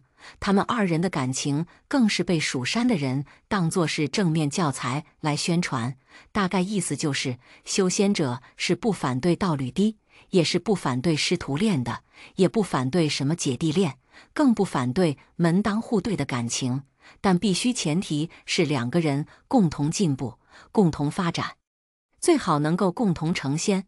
例子参考蜀山的白翼飞长老和他的徒弟小月儿，两人的感情一度成为了修仙界的佳话，两人的婚礼也是十分的盛大，毕竟这可是皇权的第一桩喜事呢。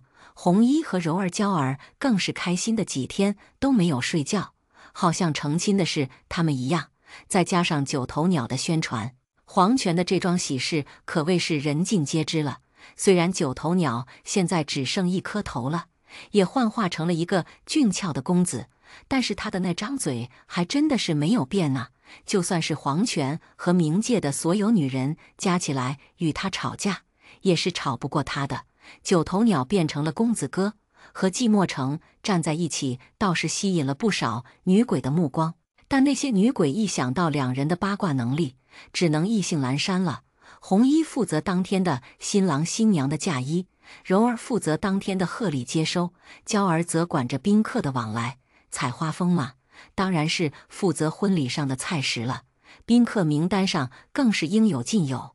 其实倒不是新郎新娘的朋友多，而是因为皇权的众人觉得，难得办一场喜事，热热闹闹的来上一回倒也是好的，所以他们将自己能请的人全部都请来了。甚至每请一个人，都要好好的解释一番，不是他们成亲，而是皇权在办喜事，甚至连赵继峰、小东儿都被皇权的人接去做客了。至于皇权中除了婆娑之外最厉害的蚩尤和旱魃，送喜帖的人表示根本找不到他们的踪迹呀。就在小月儿和白翼飞成亲的前一天，谭渊突然提出也要与婆娑成亲，有人反对吗？当然没有了。有鬼反对吗？当然也没有了。如果有人觉得谭渊这是捡现成的便宜，毕竟别人都将婚礼布置好了，那皇权的人一定会反驳他，那是他们皇权之主和压寨相公，不，驸马爷，不，反正就是皇权之主的男人的真情流露。但是知情的人都知道，这是谭渊在先斩后奏，想要将自己的名分坐实，这样婆娑就算醒过来，也少了好一批的狂风浪蝶呀。其实若是婆娑醒着，婆娑自然也不会反对，毕竟对他而言，谭渊比很多东西都重要。他也想让天下人知道他们的关系。婚礼的那天，黄泉很是热闹，隔壁的冥界的鬼差也来了许多看热闹的，白亦菲和小月儿，还有谭渊抱着婆娑拜了天地，在所有人的见证下结为了夫妻。可谁能想得到，第二天黄泉的人便得知了谭渊消失的消息。谭渊离开前，将婆娑放在彼岸花海中，看着他与那片花海融为一体，看着他最心爱的女人在他眼前消失不见，他心中的难受与焦急可想而知。他当然想一直陪在婆娑的身边，陪着婆娑醒过来，但是他想婆娑一定不会让他那样浪费时光。婆娑最希望的还是他能够为自己而活，所以谭渊决定去人间走走。他这次要好好的去品尝人间百味，去修一修他自己的道。若水已去，但百姓的生活并未得到任何的缓解，只因楚周交界，两国交兵。周国罗本元用了离间计，楚国国君便自毁长城，杀了顾天许。可怜顾天许死之前都不知道楚王给他的御酒竟然是穿肠的毒药。武将顾天许去世，文臣顾天林备受猜忌，最后只能辞官归隐，却不想死在了归隐的路上。楚国文臣武将已毁，其他的将士在罗本元面前也不足为患。不出3个月，罗本元便已经攻到了楚国京师。罗本元终于随了自己的意愿，替琼花公主报了仇。当他来到琼花公主曾经生活过的院落，一时间竟然忍不住掉下了泪。院落破败不堪，已然荒废许久，但院中独独留了一束琼花。恍惚间，他似乎看到了曾经在琼花树下向他招手的那个少女，她在对着他微笑，她的微笑比满树的琼花都要灿烂。他问：“你终于来了。”“我来了，我来接你了。”琼花纷纷扬扬落了一地，掩住了琼花公主的面容。罗本元焦急地拨开落下的琼花，但那琼花竟然无穷无尽。等到他终于拨开了琼花后，他想念的那个姑娘竟然不见了。琼花将军不必自责，公主做的一切事情都是她自愿的。来人见到罗本元凛然警惕的模样，自报家门：“我是这束琼花幻化而成，将军放心，我不会害你的。院外的那些侍卫都没事，他们只是看不见我。”罗本元笑了。刚才少年出来的时候，他本能的去拔剑，但一个能够避开亲兵的少年，即使他拔剑，想必也是白费力气。当少年说出他是琼花树幻化的精怪时，他自是有几分不相信。可就算是不相信，他似乎都逃不掉。“哦，你想要与我说些什么？”少年腼腆地笑了笑，带着几丝的纯真。“我只是想看看公主一直惦记的将军大人长什么模样。”罗本元一愣，他急切地握住少年的肩膀：“你说他提起过我？”“是，公主总是对着我的本行琼花树，说了很多次有关您的故事。公主大概是真的很喜欢您，喜欢他。原来琼花的心始终在他身边，在这个冰冷的楚王宫中，您是公主最想念的人。他没有提起过其他人吗？”少年想了想，公主当然还提过其他的人，除了您之外，他提的最多的就是他的那位大侄子。公主曾说过，他的那大侄子是最适合当天子的人了。少年察觉到罗本元脸色一变，还以为罗本元是因为琼花公主提过其他的人吃醋了，却不知道罗本元是因琼花毒辣的眼光给震惊了。自从芳儿进入朝堂开始，他身上的才能渐渐地显现出来。与他相比，其他的皇室中人显得平庸不已。若说真的，就连周王也比不上芳儿的能力，这让他心中有了不少的计较。当初周王对他百般的利用，如今是他该还击的时候来了。或许让天下换个皇帝是个不错的选择。